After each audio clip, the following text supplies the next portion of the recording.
தேவ சமூகத்தில் மிகவும் அன்பாய் கூட்டிச் சேர்க்கப்பட்ட அன்புக்குரிய சகோதர சகோதரிகளே, உங்கள் யாவருக்கும் நம்முடைய பிதாவாகிய தேவனுடைய நாமத்தினாலும் நம்முடைய ஆண்டவராகிய இயேசு கிறிஸ்துவின் நாமத்தினாலும் கிருபையும் சமாதானமும் உண்டாவதாக என்ற அன்பின் வாழ்த்துக்களை நான் முதலாவது உங்கள் ஒவ்வொருக்கும் தெரிவித்துக் கொள்கிறேன். தேவனுடைய ஒரு பெரிதான கிருபை, அவருடைய ஒரு மட்டில்லாத தயவு, இந்த ஒரு நாளிலும் கூட நம் சகோதர சகோதரர்களாக ஒன்று கூடி இந்த ஒரு சமூகத்தில் நம்ம கூடி வந்து அவருடைய சத்திய வார்த்தைகளெல்லாம் கேட்கும்படியாக தேவன் நமக்கு பாராட்டியிருக்கக்கூடிய இந்த கிருபைக்காக நம்முடைய ஆண்டவராகிய இயேசு கிறிஸ்துவின் வழியாக நாம் ஆயிரம் துதி ஸ்தோத்திரங்களை நாம் எடுத்துக்கொள்வோம். அன்புக்குரிய சகோதர சகோதரர்களே, நம்முடைய இந்த நாளுக்குரிய தியானத்திற்காக நம்ம எடுத்துக்கொண்ட ஒரு பாடத்தினுடைய தலைப்பு, நம்முடைய சகோதரர் அறிவிச்சவனமாக நம்முடைய ஆண்டவராகிய இயேசு கிறிஸ்து அவருடைய மரணத்திற்கு முன்பாக அவருடைய வாழ்க்கையில் நடந்துட்ட சில முக்கியமான சம்பவங்கள், அதில் விசேஷமாக அந்த கடைசி ஒரு வாரம் மாத்திரம் நம்ம இன்றைக்கி பாடமாக பார்க்க போகிறோம். இந்த ஒரு பாகம் எனக்கு கொடுக்கப்பட்டிருக்கான ஒரு போர்ஷன். இன்னும் ஒரு பாடத்தை வந்து நம்ம எப்படி பார்க்க போகிறோம் அப்படிங்கும்போது, இது ஒரு பெரிய ஒரு பாட்டாக இருக்கிறதுனால அதில் இருக்கக்கூடிய அந்த ஹிஸ்டாரிக்கல் ஈவெண்ட் சொல்லக்கூடிய அங்கே இருக்கக்கூடிய அந்த வரலாற்று சம்பவங்கள் மாத்திரம் நம்ம என்ன பண்ண போகிறோம்னா பார்க்க போகிறோம். சரிங்களா? பொதுவாக இப்போது நடந்த சம்பவங்களை தான் நம்ம பார்க்க போகிறோம். ஏற்கனவே இந்த பாடம் கூட நம்ம இங்கேருந்து நம்ம பேசியிருக்கோம், உங்களுக்கு எல்லாருடைய நினைவில் இருக்குன்னு நினைக்கிறேன். இந்த பாடத்தில் நம்ம வந்து பார்க்கக்கூடிய சில முக்கியமான சம்பவங்கள் என்ன அப்படிங்கும் போது, இப்போ 2000 வருஷத்துக்கு முன்னாடி நடந்த விஷயங்களை நம்ம எப்படி பார்க்க போகிறோம் அப்படின்னா, இங்கேருந்து ஏதாவது டைம் ட்ராவல் பண்ணி போய் பார்க்க போகிறோமா? அங்கே நடந்த விஷயங்கள்லாம் நம்ம தெரிஞ்சுக்க போகிறது எப்படி பார்க்க போகிறோம்னா, வேத வசனங்களுடைய அடிப்படையில் தான் நம்ம பார்க்க போகிறோம். இது டைம் ட்ராவல் பாசிபிளா இருக்கா இல்லையா? இல்லை,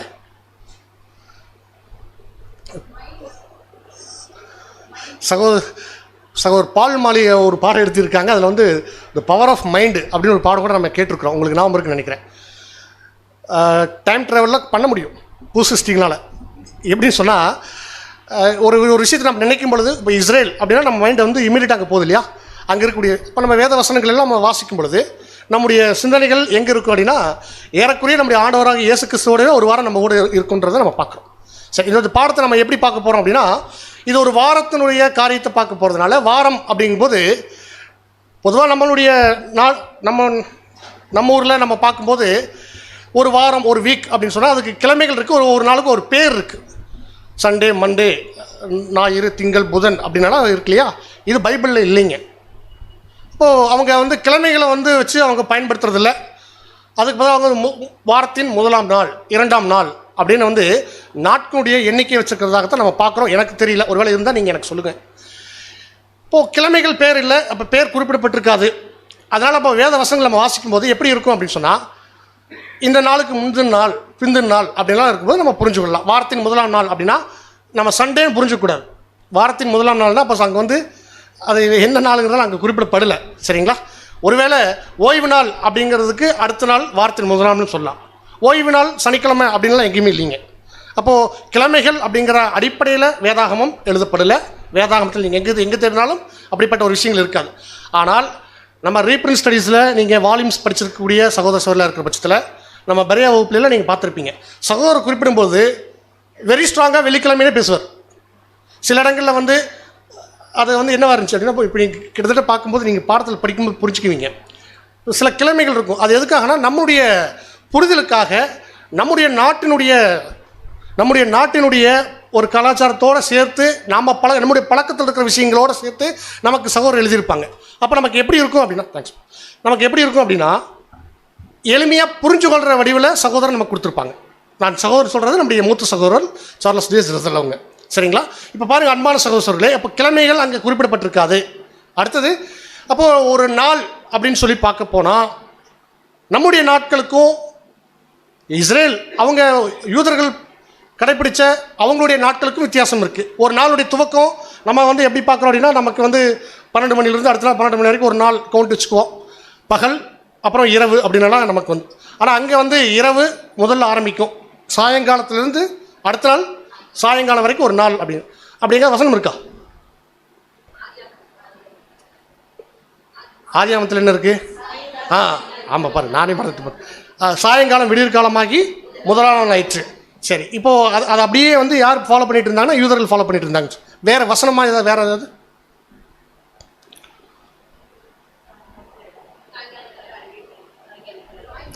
ஒரே ஒரு இடத்துல தான் வசனம் இருக்கிறத நீங்கள் எங்கே தேடினாலும் இதுக்கான சரியான, நீங்கள் கிரியேஷனில் சொல்லப்பட்ட அந்த முதலாம் நாள் 2ஆம் நாள் கூட வந்து நம்ம அதுக்கு சரியான ப்ரூஃபை நம்ம எடுத்துக்கிறதுக்கு முடியாது. ஏன்னா அது ஒட்டுமொத்த உலகத்திற்கும் சொல்லப்பட்ட விஷயங்களால அது யூதர்களுக்கு மட்டும் எப்படி நம்ம சொல்ல முடியும்? அப்போ நம்மளும் அதைத்தான் ஃபாலோ பண்ணியிருக்கணும். அப்போ வந்து முறைகள் மாறிக்கொண்டே இருக்குது இல்லையா? அப்போ நீங்கள் நல்லா கவனித்து பார்த்தீங்கன்னா இதுக்கு சரியான வசனம் நம்ம எங்கே ஒரே ஒரு இடத்துல தான் கொடுக்கப்பட்டிருக்கு. லேவியராகமம் 23ஆம் அதிகாரம் 32ஆம் வசனத்தில் அந்த ஒரு நாளுடைய ஓய்வு நாளை குறித்து அங்கே சொல்கிறாங்க. வேற ஒரு காரியம் பேசிகிட்டு இருக்கும்போது அங்கே குறிப்பிட்டிருக்காங்க எப்படின்னா, சாயங்காலம் துவங்கி மறுநாள் சாயங்காலம் மட்டும் அப்படிங்கிறது தான் ஒரு நாள் அப்படிங்கிறத தெளிவாக நமக்கு ப்ரூஃப் வெர்ஸ் எங்கே இருக்குன்னா இங்கே தான் இருக்குது. லேவியராகமம் 23ஆம் அதிகாரம் 32ஆம் வசனம். சரிங்களா? ஓகே, இப்போ இந்த ஒரு அண்டர்ஸ்டாண்டிங் நம்ம வச்சுக்கணும். கிழமை எப்படி பார்க்கணும், நாள் எப்படி பார்க்கணும் அப்படிங்கிறத நம்ம ஒரு புரிதலோடு இருந்துட்டோம்னா இப்போ நம்ம பார்க்கக்கூடிய இந்த ஒரு வாரம் சம்பவங்களை நம்ம வந்து என்ன பண்ணலாம்னா நம்ம உள்வாங்கிக் கொள்ள முடியும். சரிங்க, இப்போ பாருங்கள் அன்பான சகோதர சகோதரிகளே, இப்போ நம்ம இந்த பாடத்தை நம்ம எங்கிருந்து துவங்குறோம் அப்படின்னா நம்முடைய ஆண்டவராகிய இயேசு கிறிஸ்து எங்கிருந்து தூங்கினாரோ அங்கிருந்தே நம்ம துவங்க போகிறோம். சரிங்களா? இப்போ நம்ம எங்கே போகணும்? ஏற்கனவே சொன்னது போல் டைம் ட்ராவல் பண்ணி இப்போ எங்கே போகணும்னா கிபி 33 நீசான் 7ஆம் தேதி வெள்ளிக்கிழமைனா அங்கே வெள்ளிக்கிழமைன்னு இல்லை, இப்போ நம்மளோட அண்டர்ஸ்டாண்டிங்காக வெள்ளிக்கிழமை வைக்கிறோம். சரிங்களா? அது ஒரு வாரத்தை நம்ம புரிஞ்சுக்கொள்றதுக்காக நம்ம கிழமையில் நம்ம புரிஞ்சுக்கிட்டோம்னா ஈஸியாக இருக்குன்றதுக்காக நம்ம வெள்ளிக்கிழமை வச்சுருக்கோம். சரிங்களா?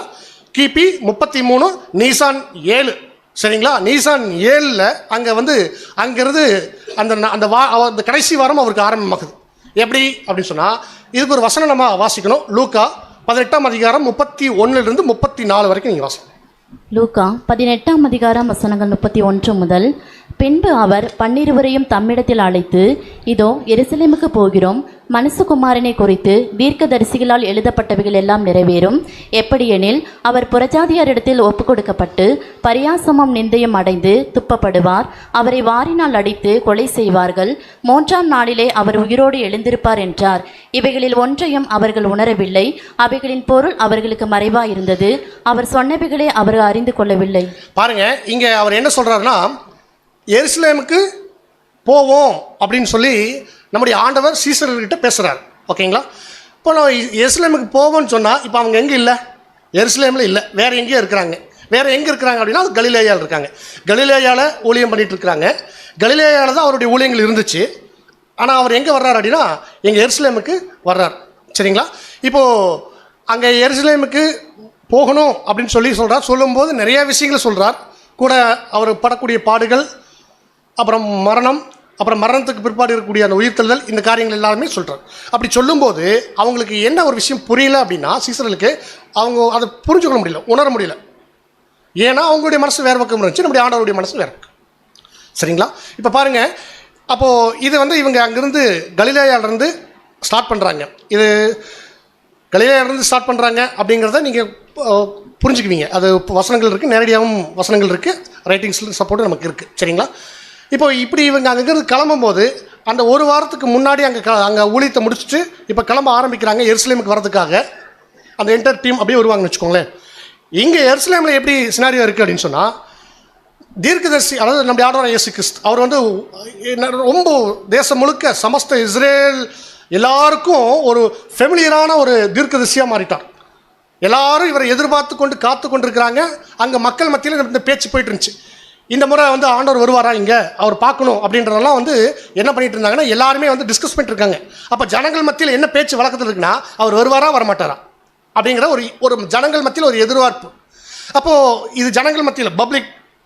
இதை பிரதான ஆசாரியர்கள், பரிசேயர்கள் இவங்கெல்லாம் என்ன பண்ணுறாங்க அப்படின்னா, இவர் வரணும், அது அவங்க கொலை செய்யணுங்கிற பிளான்லாம் இப்போ இல்லை, இனிமேல் தான் இருக்குது. அது நம்ம அவரை எப்படியாவது கொலை செய்யணுங்கிறது அவர் முதலிருந்து இருந்துச்சு.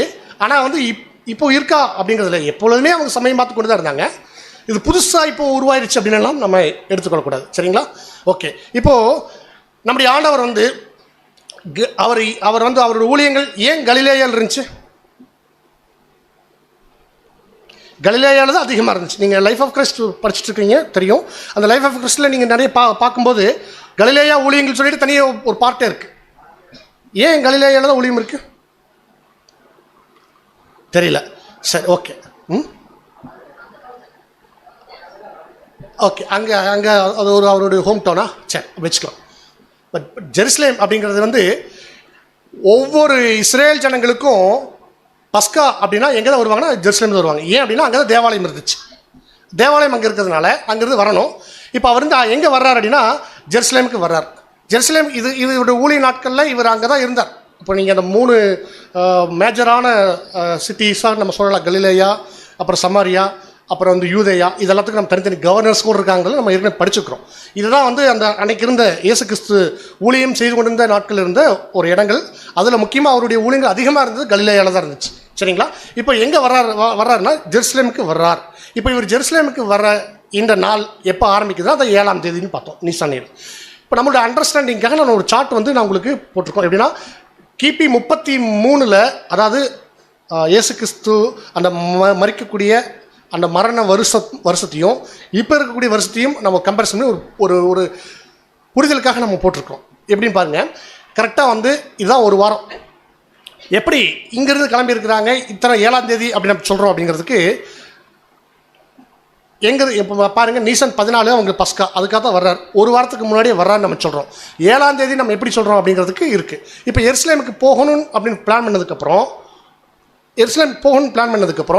அவர் எப்படி அங்கேருந்து போகிறார், என்ன பண்ணுறார் அப்படிங்கிறதெல்லாம் பார்க்கும்போது அதோடைய வரக்கூடிய ரூட் மேப்பும் கூட அங்கே ரொம்ப கிளாரிட்டியாக இருக்குது. அந்த யோர்தான் நதிக்கு அந்த பக்கம் தான் அவங்களுடைய ட்ராவல் வேவே அந்த ரோடே இருக்கும். அதுக்கப்புறம் வந்து அங்கே ஜெரிகோ அந்த கிராஸ் பண்ணி கரெக்டாக அந்த இடத்துல வந்து அங்கே ஒரு சின்ன ஒரு ஏரோ மார்க் இருக்கு இல்லையா, இதுதான் இப்படி தான் வருவாங்க. அதுதான் வந்து மெயின் ரூட்டு. அங்கே வந்து அது வந்து ஒரு உங்களுக்கு எரிகோலிருந்து ஜெருசலேம் அது வந்து இருக்கிறதுலையே உலகத்திலேயே மோசமான வழி பயணம் ரோடு எதுனா எரிகோ டு ஜெருசலேம் தான். அது வந்து நீங்கள் சமாரியா நல்ல சமாரியன் ஊமையில் கூட நீங்கள் படிச்சிருப்பீங்க. அங்கே தான் வந்து நிறைய வழிப்பறி கொலைகள் இருப்பாங்க. அது வந்து மலைப்பாதை. அந்த மலைப்பாதையில் வந்து குகைகள் நிறையா இருக்கும். அந்த குகைகள் முழுக்க திருடர்கள் இருப்பாங்க. இதெல்லாம் வந்து நம்ம பார்க்குறோம் இங்கே. ஆனால் அது அங்கே அதிகமாக வழிப்பயணம் பண்ணக்கூடியது யார் அப்படின்னு சொல்லி பார்க்கும்போது லேவியர்கள் தான் இருப்பாங்க. ஏன்னா லேவியர்களுக்கு கொடுத்த இடம் எது அப்படின்னு சொல்லி பார்க்கும்போது அது ஜெரிகோ பக்கம் தான் அவங்களுடைய லேவியர்களுடைய இடம் இருந்துச்சு. அப்போ அவங்க தான் நிறைய எங்கே போவாங்க அப்படின்னா எருசலேமுக்கு தேவாலயத்தினுடைய ஊழியத்துக்காக போயிட்டு வருவாங்க. யார் அப்படின்னா அந்த நீங்கள் பார்க்கலாம் அந்த பரிசேயர்கள், முக்கியமாக பிரதான ஆசாரியர்கள்லாம் அவங்க அங்கே போயிட்டு வரவங்க நம்ம நிறைய பார்க்கலாம். அந்த ஊமைகள் கூட வந்து லேவியர் வந்தார், அப்படி விலகி போயிட்டார். அப்புறம் பிரதான ஆசிரியர் வந்தார், விலகி போயிட்டாருன்னு பார்க்க முடியாது. அந்த ரோட்டில் அவங்க என்ன வேலை பண்ணுறாங்கன்னா அதுதான் நடைமுறை. அதனால் வந்து இந்த ரோடு தான் பிரதானமான ரோடு. இது வழியாக வந்து அவங்க என்ன பண்ணுறாங்கன்னா முதல்ல எங்கே வந்து நேரடியாக ஜெருசலேம் போகல, அவங்க எங்கே இருக்காங்க அப்படிங்கும்போது பெத்தானி தான் அவங்களுடைய தங்கக்கூடிய இடமா இருக்குன்னு பார்க்குறோம். கரெக்டாக நீங்கள் பார்க்கும்போது நீசான் 14 பஸ்காவுடைய டேட் அப்படின்னு வச்சுட்டா 6 நாளைக்கு முன்னாடி அப்படிங்கும்போது கரெக்டாக வந்து எங்கே வருதுன்னா நீசான் 7 வருது. அதுக்கான வசனம் நம்ம எங்கே படிக்கிறோம் அப்படின்னா யோவான் 12ஆம் அதிகாரம் 1ஆம் வசனத்தில் பார்க்கும்போது பஸ்கா பண்டிகை வர 6 நாளைக்கு முன்னாடி அதான் நம்ம பார்க்குறோம். இது கரெக்டாக பிரதர் கூட ரைட்டிங்ஸில் எப்படி சொல்லியிருக்காருன்னா அது ஃப்ரைடே அப்படிங்கிறது கூட சொல்லிட்டார். இன்னொரு ரீப்ரின்ஸ் ஆர்டிகல் எப்படி சொல்கிறாருன்னா ஃப்ரைடே ஆஃப்டர்நூன் அப்படின்னு சொல்கிறார். எப்படி இந்தளவுக்கு தெளிவாக சொல்கிறாருன்னு சொல்லும்போது அதோடைய டிஸ்டன்ஸு கூட கால்குலேட் பண்ணி சொல்லியிருக்காங்க. எப்படின்னா வெள்ளிக்கிழமை கிளம்பிடும். ஒரு கலிலேயாவுக்கும் பெத்தானியாவுக்கும் இருக்கக்கூடிய டிஸ்டன்ஸ் எவ்வளோங்கும்போது 41 கிலோமீட்டர். 41 கிலோமீட்டர் அப்படின்னு சொன்னால் 41 கிலோமீட்டரை வந்து எவ்வளோ தூரத்தில் கடந்து வருவாங்க அப்படிங்கும்போது ஒரு காலையில் கிளம்புனா கூட மதியம் வந்துடலாம் அப்படிங்கிற மாதிரி தான். ஒரு மலை பாதையாக இருந்தால் கூட மெதுவாக பேசிட்டு நடந்து வந்திருந்தால் கூட எப்படி பார்த்தாலும் சாயந்தரம் வந்து என்ன ஆயிடுவாங்க, வந்து ரீச் ஆயிடுவாங்க. இப்போ இங்கே திருப்பூருக்கு நடந்தே வந்தால் திருப்பூர் சாயந்தரம் போக முடியாதா? சரி, ஒருத்தர் போயிட்டாங்கன்னு வச்சுக்கோங்களேன், அந்த மாதிரி கணக்கு வச்சுக்கோங்க. சரிங்களா? இப்போ என்ன பண்ணுறாங்க அப்படின்னா இவங்க எங்கே வர்றாங்கன்னா ஜெருசலேமுக்கு வரல, பெத்தானியாவுக்கும் ஜெருசலேமுக்கும் எவ்வளோ டிஸ்டன்ஸ் அப்படிங்கும்போது அது வந்து பக்கத்தில், ரொம்ப பக்கத்தில். அதாவது காந்திபுரம் வரணும், காந்திபுரம் பஸ் ஸ்டாண்ட் வரணும் அப்படின்னா எங்கேருந்து வர்றாங்க? இப்போ உங்களுக்கு திருப்பூர்லேருந்து வர்றாங்க அப்படின்னா காந்திபுரத்துக்கு முன்னாடி அங்கே ஏர்போர்ட் பக்கத்துலேயே காந்திபுரத்துலேருந்து ஒரு 3 கிலோமீட்டர் எவ்வளோ வரும், பீலமேடு வருமா வச்சுக்கோங்க. பீலமேட்லேயே அவங்க ஸ்டே பண்ணுற மாதிரி அதுதான் வந்து பெத்தானி. ஓகேங்களா? ஜெருசலேமுக்கும் பெத்தானியாவுக்கும் ஒரு 3 மைல் தான் டிஸ்டன்ஸு. 3 மைலில் கிலோமீட்டரில் 4.5 கிலோமீட்டர் வரும். 4.5 கிலோமீட்டர் தான் டிஸ்டன்ஸ்.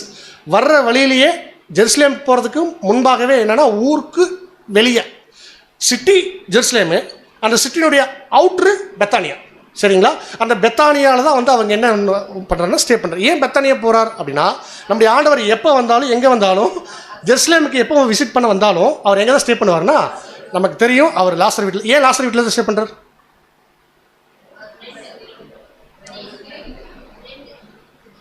ஃப்ரெண்டு, அப்புறம் வேற அது ஒரு தங்குறதுக்கு அப்படிங்கும்போது எல்லாரோடையும் ஒரு அன்பாக பழகினாலும் போனாலும் ஒரு நெஞ்சுக்கு நெருக்கமாக இருக்கக்கூடிய சகோதரர்களோட தான் என்ன பண்ணுவாங்கன்னா இந்த ஒரு அதுக்கு ஒரு பெரிய ஒரு மனசு நம்முடைய ஆண்டவருக்காக அவங்களுடைய வீடுகளை திறந்து வரும்போதெல்லாம் அன்பாக உபசரிக்கக்கூடிய ஒரு மனசு யாருக்கு இருந்திருக்குன்னா அதை அவங்களுடைய பார்வையில் பார்க்குறோம். இப்போ பாருங்கள் சினாரி அப்படி லைட்டாக கொஞ்சம் ஒரு மாதிரி நமக்கு பார்க்குறோம். எப்படின்னா இந்த பெத்தானியா அப்படிங்கும்போது ஆண்டவர் எப்போ போனாலும் பெத்தானியில் ஸ்டே பண்ணுறாரு. பெத்தானியில் யார் வீடு இருந்துச்சு? லாசர் வீடு இருந்துச்சு. லாசர் யார் அப்படின்னா மார்த்தாள் மரியாளுடைய சகோதரர். மார்த்தாள் மரியாள் யார் அப்படின்னா அவங்க அப்பா சீமோன் அப்படின்னு ஒரு பெரிய ஒரு ஃபேமிலி ஜீனாலஜி நம்மகிட்ட இருக்குது வசனங்கள் அடிப்படையில். ஓகே, இப்போ இந்த பெத்தானியா அப்படிங்கும்போது பெத்தானியாவோடைய ஸ்பெஷல் என்ன அப்படின்னா அது வந்து ஒரு ஹாஸ்பிட்டல் ஏரியான்னு சொல்கிறாங்க. ஹாஸ்பிட்டல் ஏரியானா குஷ்டரோகிகள் எல்லாரும் அங்கே இருப்பாங்க. குஷ்டரோகிகள் ஏன் இங்கே இருக்கிறாங்க அப்படின்னா குஷ்டரோகிகள் அங்கே போய் இருக்கிறதில்ல, ஊருக்கு வெளியே அவங்கள வச்சுருந்தாங்க. அன்னைக்கு ஜெருசலேம் அது பரிசுத்த நகரம். பரிசுத்த நகரத்தில் யார் இருக்க முடியாது அப்படின்னா குஷ்டரோகிகள் இருக்க முடியாது. அப்போது ஊருக்கு வெளியே இந்த பாளையத்துக்கு புறம்பே அப்படின்னு படிச்சிருக்கிறீங்களா? அப்போ பாளையத்துக்கு புறம்பாங்கும்போது எங்கன்னா அவுட்ரு ஆகிடுது. அவுட்ரு எங்கே வருது? பெத்தானியா வந்துடுது. அப்போ பெத்தானியாவில் எங்கெங்கே பார்த்தீங்கன்னா குஷ்டரோக ஆஸ்பத்திரி இருக்கும், அதை சுற்றி குஷ்டரோகிகள் இருப்பாங்க. இப்போ ஹாஸ்பிட்டல் இங்கிருந்து நம்ம வந்து எங்கே போகிறோம் அப்படின்னா சென்னை போகிறோம், ஒரு ட்ரீட்மெண்ட்டுக்காக போகிறோம், இல்லை வேறு எங்கேருந்து கேரளா போகிறோன்னு வச்சுக்கோங்களேன். ஹாஸ்பிட்டலுக்காக அடிக்கடி வந்து போக முடியாதுங்கிறதுக்காக பக்கத்தில் ஒரு வீடு எடுத்துலாம் ட்ரீட்மெண்ட் பண்ணிகிட்டு இருப்பாங்க இல்லையா? அந்த மாதிரி தான் இந்த பெத்தானியில் இருக்கக்கூடிய வீடுகள் எல்லாமே யாராக இருக்குன்னா கிட்டத்தட்ட குஷ்டரோகிகளை இருக்கும். அப்போ குஷ்டரோகிகள் வீடு இருக்கிறவங்க கொஞ்சம் வசதி இருக்கிறவங்க வீடு கட்டி அங்கே இருப்பாங்க, இல்லை வாடகைக்கு இருப்பாங்க வச்சுக்கோங்களேன்.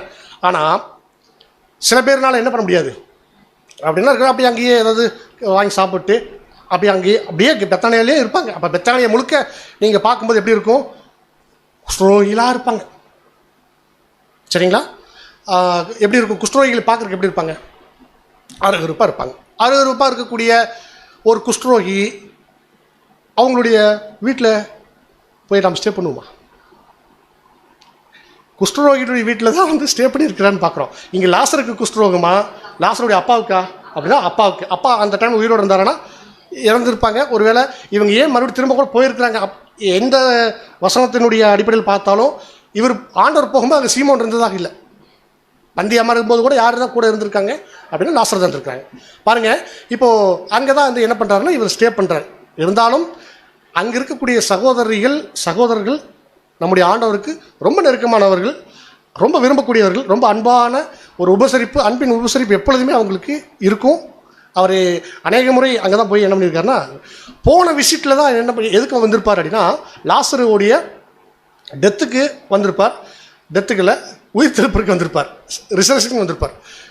அப்படி தான் சொல்லணும் கரெக்டாக. அவர் இறந்துட்டு அடக்கம் பண்ணிடுவாங்க. அடக்கம் பண்ணதுக்கப்புறம் வருவார். லேட்டாக வரணும்னு வருவார். அப்போ வந்துட்டு என்ன பண்ணுவார் அப்படின்னா உயிரோட அங்கே எழுப்பக்கூடிய ஒரு விஷயங்கள் பண்ணுவார். இது என்ன ஆகும் அப்படின்னா எல்லா இஸ்ரேல் ஜனங்கள் மத்தியில் இந்த செய்தி வந்து என்ன பண்ணியிருக்கோம் போயிருக்கும். இஸ்ரேல் மத்தியில் எல்லாத்துக்கும் இந்த செய்தி போயிருக்கும்போது ஏற்கனவே நம்முடைய ஆண்டவருக்கு இருந்த செல்வாக்கு இன்னும் அதிகமாகுது. உயிரோடு எழுப்பிட்டாங்க ஒருத்தர் அப்படின்னா அது மிகப்பெரிய ஒரு விஷயமாகுது. அப்போ ஆண்டவருக்கு செல்வாக்கு அதிகரிக்குதுன்னா யாருக்கு டவுன் ஆகிருக்கும்? டிஃபால்ட்டாக அங்கே இருக்கக்கூடிய பிரதான ஆசாரியர்கள், பரிசேயர்கள், இவங்க எல்லாமே வந்து யாராக இருக்காங்க அப்படின்னா அந்த அங்கிருந்த தேவாலயத்தினுடைய அட்மினிஸ்ட்ரேஷன் இதில் எல்லாத்துலையும் இருக்கக்கூடியவங்க. அவங்க எதை விரும்பலை அப்படின்னா ஆண்டவராக இயேசு கிறிஸ்துனுடைய அந்த ஊழியம், அவருடைய வார்த்தைகள், அவரை தேடி ஜனங்கள் போகிறத அவங்க ஒருபோதும் விரும்பலை அப்படிங்கிறத நம்ம புரிஞ்சுக்கலாம். சரிங்களா? இப்போது என்ன பண்ணிட்டாங்க அப்படின்னா 7ஆம் தேதி அவங்க வந்து ஆல்மோஸ்ட் அங்கே என்ன பண்ணிட்டாங்கன்னா பெத்தானியா வந்தாச்சு, இந்த வீட்டில் இருக்கிறாங்க. இப்போது சாயங்காலம் ஆயிடுச்சு அப்படின்னா என்ன ஆகும்? அடுத்த நாள் ஆகும். அவ்வளோதான்.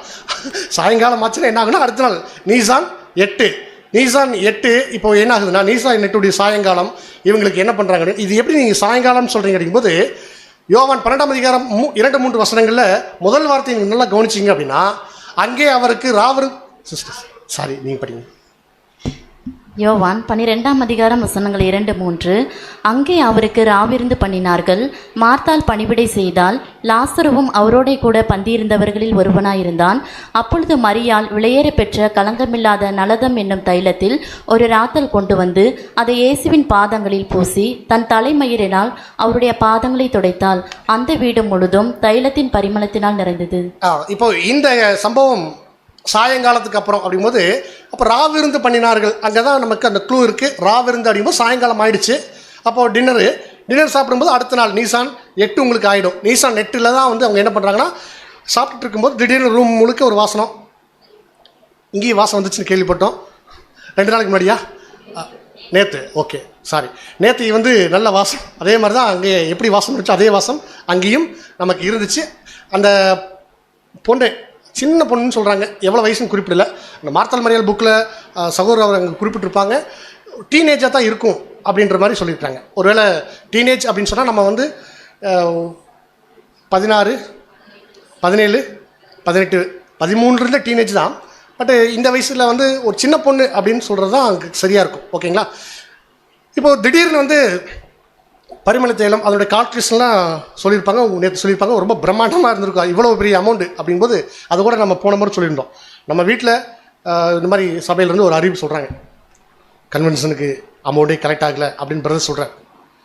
டக்குன்னு சின்ன பொண்ணு, நம்ம வீட்டில் இருக்கிற சின்ன பொண்ணு டக்குன்னு எடுத்து கூகுள் பே எடுத்து 5 லட்ச ரூபா அனுப்பிச்சி விட்டுருச்சு. நாம் என்ன பண்ணுவோம்? நம்ம வீட்டில் இருக்க நம்ம பொண்ணு அனுப்பிச்சிருச்சு, என்ன பண்ணுவீங்க?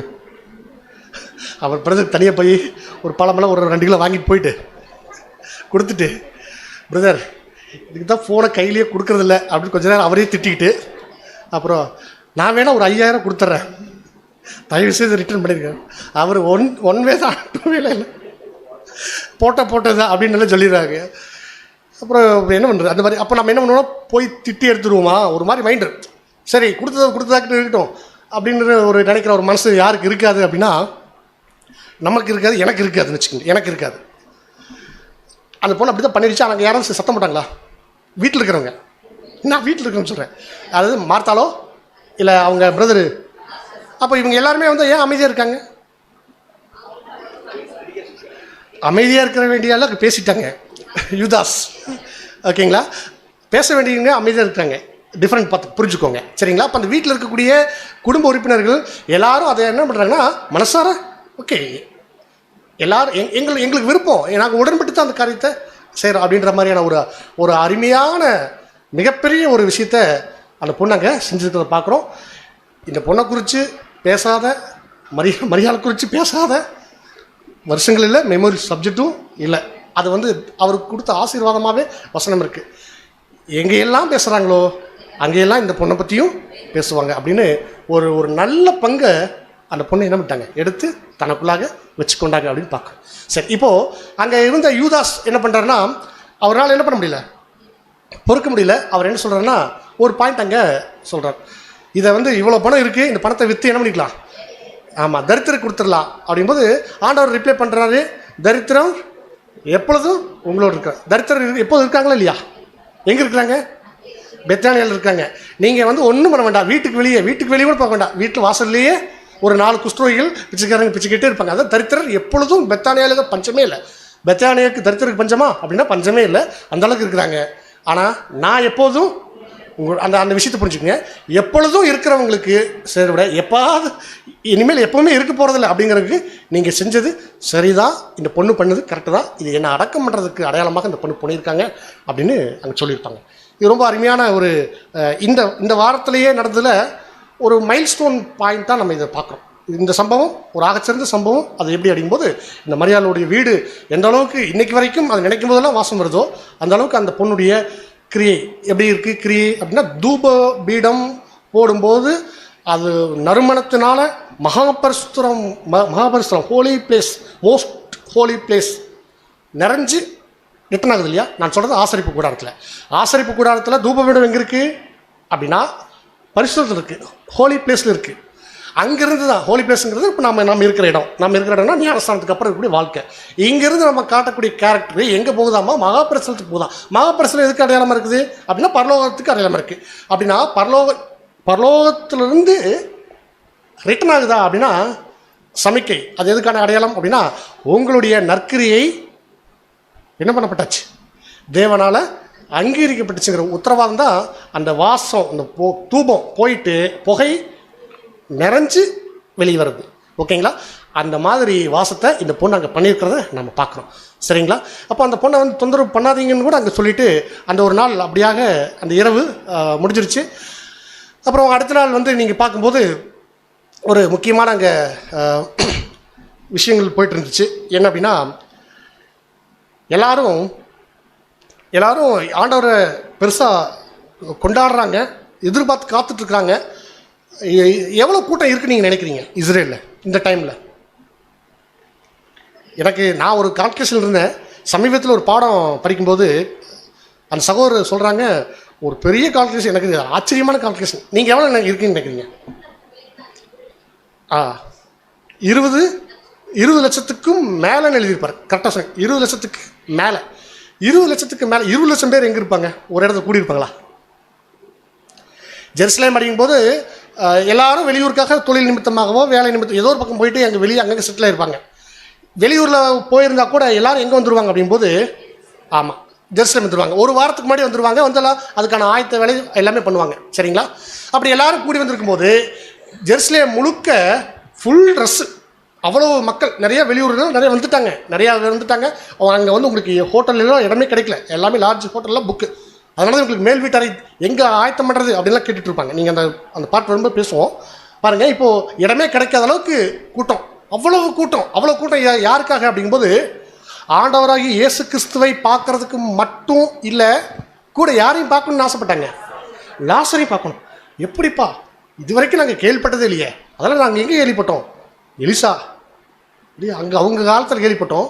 இப்போ நாங்கள் வாழ்கிற காலத்தில் ஒருத்தர் இறந்தவர் உயிரோடு இருக்கிறாரு அப்படின்னா, சிங்கானூரில் ஒருத்தர் இறந்து போனவர் உயிரோடு வந்துட்டார் அப்படின்னா நம்ம போய் பார்க்க மாட்டோமா? நாங்கள் இதுக்கு பார்க்குறோம், எங்களை வந்து பார்க்க சொல்லுறீங்களா? இல்லை வாட்ஸ்அப்பில் ஃபேஸ்புக் ஃபோட்டோ ஒரு பார்த்துக்கலான்றீங்களா? அதுவும் கரெக்டு தான். ஆமாம், இன்றைக்கி வேலை டைம் இல்லை. சரி, ரைட். அப்போ அந்த மாதிரி வந்து கூட்டம் அன்றைக்கி சோசியல் மீடியாவில் இல்லையா, அதனால் நிறைய கூட்டம் வந்துருச்சு. ஓகே, அப்போ நிறையா கூட்டம் எல்லோரும் வந்திருக்கிறாங்க. இது யாருனால தாங்கிக் கொள்ள முடியல அப்படின்னா, பிரதான ஆசிரியர்களுடைய திட்டம் இப்போ என்ன பண்ணணும்னா, லாசரை கொலை செஞ்சிடணும்.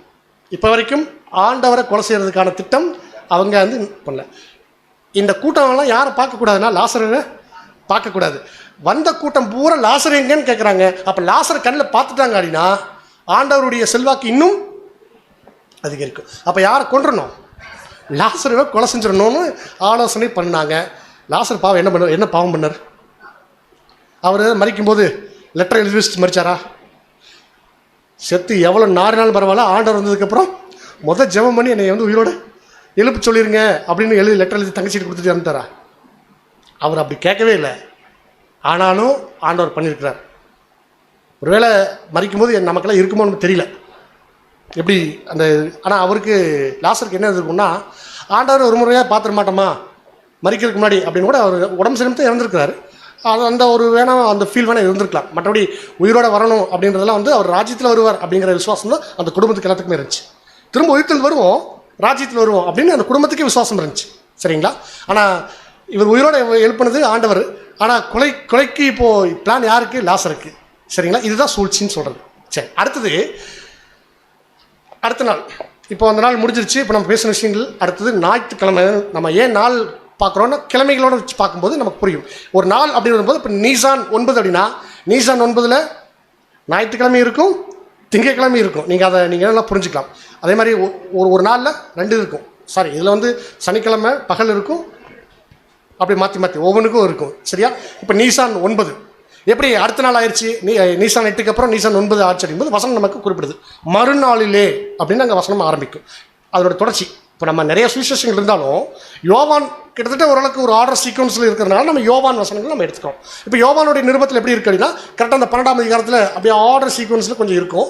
அதில் மறுநாளிலே அப்படிங்கும்போது, மறுநாளிலே அப்படின்னு சொன்னால் அதை எதை அடையாளப்படுத்தும்? அடுத்த நாள் போது இப்போ நம்ம சனிக்கிழமை பற்றி பேசிட்டோம். அடுத்தது ஞாயிற்றுக்கிழமை. இப்போ என்ன பண்ணுறாங்க அப்படின்னா, ஆண்டவர் வந்து எங்கே போக பிளான் பண்ணிட்டார் அப்படின்னா, ஜெருசலேமுக்கு போகணும். ஜெருசலேம் பெத்தானியாவிலிருந்து கிளம்பி ஜெருசலேம் போகணும். எவ்வளோ தூரம்? 3 மைல், 4.5 கிலோமீட்டர். அப்போ இந்த 4.5 கிலோமீட்டரு முழுக்க ஆண்டவர் எங்கே ஸ்டே பண்ணியிருக்காருன்னு எல்லாம் தெரிஞ்சிருக்குமா? தெரிஞ்சிருக்கு. ஒன்றும் இல்லை, நீங்கள் மோடி வந்தபோது அரசுபுரத்தில் இருக்கிறன்னு எல்லாரும் தெரியும்ல, எல்லாத்துக்கும் தெரியும். ஓகேங்களா? அவர் பார்க்க போகிறாங்களோ இல்லையோ, இங்கே இருக்கிறான்னு தெரியும்ல. அங்கே எத்தனை பேர் வந்து கூடி வந்திருந்தாங்க, எவ்வளவோ பேர் சுற்றி நின்றுட்டு இருந்தாங்க. டிவியில் காட்டுறாங்க, ஓ இவ்வளோ பேர் நிற்கிற அளவுக்கு இடம் இருக்குதா அரசுபுரத்தில் அப்படின்னு கூட நான் பார்க்கும்போது. அப்போ நீங்கள் நல்லா கவனித்து பாருங்கள், இங்கே ஆண்டவர் எங்கே இருக்கார்? பெத்தானியாவில் இருக்கார். இவங்க பெத்தானியாவிலேருந்து கிளம்பி பெத்தானியா வரைக்கும் கூடியிருப்பாங்கன்னா கண்டிப்பாக அங்கே வந்திருக்க மாட்டாங்க. ஏன் சொல்லுங்கள்? பெத்தானியாக்கு அவங்க வரமாட்டாங்க, குஷ்டரோகி இருக்கிறாங்க. ஓகேங்களா? இப்போது என்னை துரத்துறாங்கன்னு வச்சுக்கோங்க, அடிக்கிறதுக்கு வேகமாக ஓடி போய் கார்பரேஷன் டாய்லெட்டில் ஒழிஞ்சுக்கிறேன். போலீஸ் என்னை துரத்திட்டு வந்த போலீஸ் என்ன பண்ணுவாங்கன்னா, இவன் இங்கே இருந்தாலும் பரவாயில்ல, நான் 6 மாதம் சஸ்பெண்ட் ஆனாலும் பரவாயில்ல, இந்த நேரத்துக்கு நான் எப்படி போகிறது, போயிடுவாங்க மாட்டாங்களா? அந்த மாதிரி தான் பெத்தானியாக்கு என்ன பண்ண மாட்டாங்க. இது வந்தாங்களா வரலையாங்கிற மேட்டர் இல்லை, ஆனால் அவ்வளோ தூரம் இல்லை. காரணம் என்னென்னா, இவங்க வெயிட் பண்ணி தான் அதுக்கப்புறம் போகிறாங்க. போகும்போது அந்த 20 லட்சம் நம்ம கணக்கில் ஏறக்குறைய 20 லட்சம் பேர் அங்கே கூடி 20 லட்சம் பேர் கூடி என்ன பேசுகிறாங்க அப்படின்னா, குருத்தோலையை பிடிச்சிட்டு ஆண்டவருக்கு ஜெருசலேமுக்குள்ள வர்றதுக்கு வெல்கம் பண்ணுறாங்க. வெல்கம் பண்ணுறது இதை குருத்தோலை நாயர்னு சொல்லிட்டு நீ கிறிஸ்துவல் பண்ணுறாங்க இல்லையா? அது என்ன குருத்தோலை அப்படின்னா, ராஜாவுக்கு வெல்கம் பண்ணக்கூடிய துணியை விரிச்சிட்டு கீழே அவங்க துணியெல்லாம் கொண்டு அவ்வளோ துணி இருக்கா அப்படின்னா அவங்களுடைய வஸ்திரங்கள்லாம் எடுத்து அப்படியே விரிச்சு விட்டுவாங்க. அப்புறம் கிளைகள் ஒடிச்சு இப்படி ஆட்டுறதும் அதெல்லாம் வச்சுருந்தா வெல்கம் பண்ணுறது. இப்போ நம்ம அதனுடைய வழித்தோன்றது தான் இன்றைக்கி ஏர்போர்ட்டில் பொக்கே வச்சுட்டு நிற்கிறாங்க இல்லையா? அதெல்லாம் எப்படி வந்துச்சு? பெரிய ஒருத்தர் வரார், நாங்கள் வெல்கம் பண்ணுறோம், வெல்கம் பண்ணுறதுக்கு கொடுக்குறது, இதெல்லாம் அப்படி வந்த ஒரு பழக்கம் தான். அப்போது 20 லட்சம் பேரும் ஒரே ஒரு வார்த்தை உச்சரிக்கிறாங்க. அது நமக்கு விளக்கம். அவங்க அப்படி அவ்வளோ தூரம் லென்த்தால் பேசியிருக்க மாட்டாங்க. ஹீப்ரூ ஷார்ட் லாங்குவேஜ் தானே, கரெக்ட். அப்படின்னாலே ஒரே வார்த்தை தான், தேவன், அவ்வளோதான். அங்கே அதே மாதிரி தான் ஓசன்னா அப்படிங்கிற ஓசன்னான்ற வார்த்தை அதுக்கு என்ன அர்த்தம்? சகோதரி சொல்கிறோம்ல, எங்களை ரட்சிக்கக்கூடிய மேசியா வந்துட்டாரு, நாங்கள் அவரை வரவேற்கிறோம், ராஜா வாழ்க, ராஜா வாழ்க, ஓசன்னா ஓசன்னா ஓசன்னாங்கிற வார்த்தையை 20 லட்சம் பேர் சொன்னால் இப்படி இருக்கும். சத்தம் சரி, ஓகே. இந்த மாதிரி சத்தத்தை நீங்கள் எங்கே கேட்டிருக்கீங்களா? கேட்டது இல்லையா? கிரிக்கெட் ஸ்டேடியத்தில் அப்படியே வருவார் அவர் கேப்டன், எல்லாருமே அப்படியே அவர் பேர் சொல்லி அப்படியே சேப்பாக்கம் அப்படியே அதிருது. அதை மட்டும் கட் பண்ணி நமக்கு வேறு அனுப்பிச்சு விட்றாங்க. அப்படி பார்க்கும்போது என்ன ஆகுது அப்படின்னா, அந்த சத்தம், அந்த சவுண்டு மட்டும் பாரு, அத்தனை பேரும் ஒரே ஒரே ஒரே வார்த்தை அப்போ உச்சரிக்கும் போது ஒரு 20,000 பேர் இருக்கிற இடத்துலையே அவ்வளோனா 20 லட்சம் பேர் அந்த சத்தத்தை உச்சரிக்கிறாங்க. ஓசன்னா ஓசன்னா, அவ்வளோ வெல்கம். அப்போ அவருக்கு எப்படி இருக்கும்? ஒரு 4 பேர் நல்லா நல்லா பண்ணுறீங்க பாராட்டிட்டாலே நமக்கு என்ன ஆயிரும்? எனக்கு என்ன ஆயிரும்? ஓகே அப்படின்னா ஒரு மாதிரி ஆயிடுதா? ஆனால் 20 லட்சம் பேரும் இவர் அப்படி கொண்டாடுறாங்க. இப்போ நம்ம ஏன் இது பார்க்குறோன்னா, இன்னும் கொஞ்சம் நாள் அடுத்த 2 நாளில் சீன் மாறப்போகுது. வெல்கம் பண்ணுறாங்க, அவ்வளோ வரவேற்பு கொடுக்குறாங்க. இவர் என்ன பண்ணுறாரு, அழகாக கூப்பிட்டு பெத்பேகே போங்க, அங்கே கழுதை இருக்கும், கூட்டிகிட்டு வாங்க அப்படின்னு இவர் சில அடையாளங்களை காமிக்க ஆரம்பிச்சிட்டார். சில அடையாளங்கள் அவர் பேச வேண்டிய இடத்துல பேசுவார், பேச முடியாத இடத்துல சில அடையாளங்கள் மாதிரி காமிச்சிட்டு இருப்பார். சில அடையாளங்கள் அது நீங்கள் இந்த வார்த்தை இந்த ஒரு வாரம் முழுக்க நீங்கள் அப்படியே கவனிச்சிங்கன்னா அவருடைய சம்பவங்களில் அடையாளங்கள் இருக்கும். இப்போ பாருங்கள், நீங்கள் மரியாள் வீட்டில் ஒரு அடையாளம், இது என்னை அடக்கம் பண்ணுறதுக்கு அடையாளத்தை காமிச்சாரா? அப்புறம் இங்கே ஒரு கழுதை போய் கூட்டுவாங்க அப்படின்னு சொன்னார். அந்த கழுதை கூட்டி அங்கே நிற்கிறது நீங்கள் பார்ப்பீங்க, போய் கூட்டிகிட்டு வாங்கன்னு சொன்னாங்க. கூட்டிகிட்டு வந்துட்டு அவர் என்ன பண்ணுறாருன்னா, அதில் ஏறிட்டு போகிறார். அது ஏறிட்டு எங்கே போகிறாரு? அந்த கழுதையிலேயே போகிறார். ஃபுல்லாக எருசலேம் முழுக்க அந்த அந்த லோயர் சிட்டி, அப்புறம் அப்பர் சிட்டி, அந்த பரிசுத்த நகரம் முழுக்க அப்படியே ஒரு தேவாலயத்தெல்லாம் சுற்றி ஒரு பவனி வர்றார். எல்லாரும் அதே வார்த்தை அவர் முடிச்சுட்டு, அந்த ட்ரிப்பை முடிச்சுட்டு திரும்பி ரிட்டன் எங்கே வர்றார் அப்படின்னா, திரும்ப அன்றைக்கி சாயந்தரம் ஆயிடுச்சு அப்படின்னா பெத்தானியாக்கு தான் ஸ்டே பண்ணுறதுக்கு பெத்தானியாக்கு வர்றாங்க. மார்க்கு 11:11 நீங்கள் பார்க்கலாம். எங்கே இருந்துன்னா, எருசலேமுக்கு தேவாலயத்தில் பிரவேசித்து எல்லாவற்றையும் சுற்றி பார்த்து சாயங்காலமான போது 12 கூட பெத்தானியாவுக்கு போனார். ஏன் பெத்தானியாவுக்கு போனார் அப்படின்னா, அங்கே தான் அவர் ஸ்டே பண்ணுறார். அங்கே போய் ஸ்டே பண்ணுறார். இப்போது அடுத்த நாள் ஞாயிற்றுக்கிழமை இப்படியாக முடிஞ்சிருச்சு. அடுத்த நாள் நீசான் 10 திங்கக்கிழமை. இப்போ காலையில் கிளம்புறாங்க எல்லாருமே. திரும்ப கிளம்பி எங்கே போகிறாங்க? இப்போது நைட்டு ஸ்டே பண்ணி ரெஸ்ட் எடுத்தாச்சு. காலையில் எல்லோரும் கிளம்பிட்டு எங்கே போகணும்? எங்கே போகிறாங்க அப்படின்னா ஜெருசலேம் போகிறாங்க. ஜெருசலேம் ஏன் ஜெருசலேம் தான் போகிறாங்கன்னா, அங்கே தான் ஜனங்கள் எல்லாம் வந்திருக்காங்க. அங்கே தான் போய் சந்திக்க முடியும். தேவாலயம் அங்கே தான் இருக்குது, அங்கே பிரசங்கிக்கக்கூடிய வேலை இருக்கும், எல்லாமே இருக்கும். அதுக்காக அங்கே போகிறாங்க. அங்கே போகும்போது போகிற வழியில் ஆமாம் ஏன் இவருக்கு மட்டும் பசிக்குது? கூட யாரெல்லாம் இருந்தா? சீசல் இருந்தாங்க. யாருக்கு பசிக்கலையா? ஒருவேளை இவங்களாம் அங்கேயே சாப்பிட்ருக்கணும். ஏன்னா பசிச்சா வழியில் இருக்கிறதெல்லாம் பொறிச்சு சாப்பிட்றது யாருங்க? இங்கே யாருக்கு பசிச்சது அப்படின்னா பாருங்கள், இந்த இடத்துல வந்து காலையிலே அப்படின்னா அடுத்த நாள் ஆயிடுச்சு. அதை நம்ம பார்க்குறோம். டேட் அடுத்த நாள் ஆயிடுச்சு. அவர் நரகத்துக்கு, எருசலேம் நகரத்துக்கு அவர் வந்து இது போகிறாரு. அப்படியே வந்து அவருக்கு பசி உண்டாயிற்று. பசி உண்டாகும்போது என்ன பண்ணுறாரு? அவருக்கு தான் பசி வந்துச்சுன்னு சொல்கிறது இங்கே வந்து கிளியராக வசனம் இருக்குது, சீசர்களுக்கு இல்லை. அப்போ இவருக்கு பசிக்குது, அது ஒன்று நல்லா தெரிஞ்சுக்கலாம். அப்போ அவங்க எல்லாம் சாப்பிட்ருக்கணும், இவர் மட்டும் என்ன பண்ணல, சாப்பிடல. அங்கே ஒரு வேளை பசிக்கலே போல இருக்குது. அத்திப்பழத்தை பார்க்குறார். அத்திப்பழத்தை பார்க்கும்போது ஒரு பசியில் அத்திப்பழத்தை பார்த்துட்டு என்ன பண்ணுறார்? சாப்பிடணும்னு நினைக்கிறார். சாப்பாடு அங்கே இருந்துச்சா? சரி, அத்திப்பழம் அங்கே இருந்துச்சா? இல்லைன்னா அவர் வந்து அன்சீசனில் அவர் எதிர்பார்த்தாரோ? கனி கொடுக்காம காலம் இல்லாத இருந்துச்சா? வசனம் இருக்கு. ரைட், இல்லாத இருந்துச்சு அப்படின்னா அந்த மரத்தில் இல்லை பொதுவாக சீசனே இல்லையா? ஆஃப் சீசனா? சரி, அதாவது இதை குறித்து ஒரு தனி பாடம். எப்படின்னா அத்தி மரம் 2 முறை கனி கொடுக்கும், 2 சீசன் இருக்குது. இது ஆக்சுவலாக வந்து இப்போ நான் அதை குறித்து என்ன சொல்கிறது, விஸ்தாரமாய் பேச முடியாது. அது பாடம் இல்லை, அது கனி கொடுக்கக்கூடிய காலம்தான். கனி கொடுக்கக்கூடிய காலத்தில் தான் அவர் எதிர்பார்க்குறார். அதுதான் வந்து நம்ம இப்போதைக்கு நம்ம புரிஞ்சுக்க வேண்டிய விஷயம். ஆனால் அங்கே கனி இல்லை. என்ன ஆயிடுச்சு? இருக்கு கோபமாயிடுச்சு. அப்போது என்ன பண்ணிட்டார்? சபிச்சிட்டார். எப்படி சபிச்சார்? ஆமாம், ஹோட்டல் போகிறோம், சாப்பாடு இல்லை அப்படின்னா நம்ம கடை தீவி செலுத்திட்டு வந்துருமா? பசியில் இவர் என்ன வேணால் பண்ணுவார் போல இருக்குது. அவர் சாப்பாடுன்னு கேட்கும் போதே என்ன பண்ணிடலாம், அவர் பசி தாங்க மாட்டார், சாப்பாடு ஓட்டலாம் அப்படின்னு வீட்டில் இருக்கவே நினச்சிக்குவாங்க. வெளியே போகிறவங்களும் நினைப்பாங்களா? நினைக்க மாட்டாங்க இல்லையா? அப்போது இது எப்படி இருக்குது? மரத்தில் பழம் இல்லை, மரச்சது. அதனால தான் நான் சொன்னது, சில அடையாளங்களை அங்கங்கே வச்சுட்டு போனார்.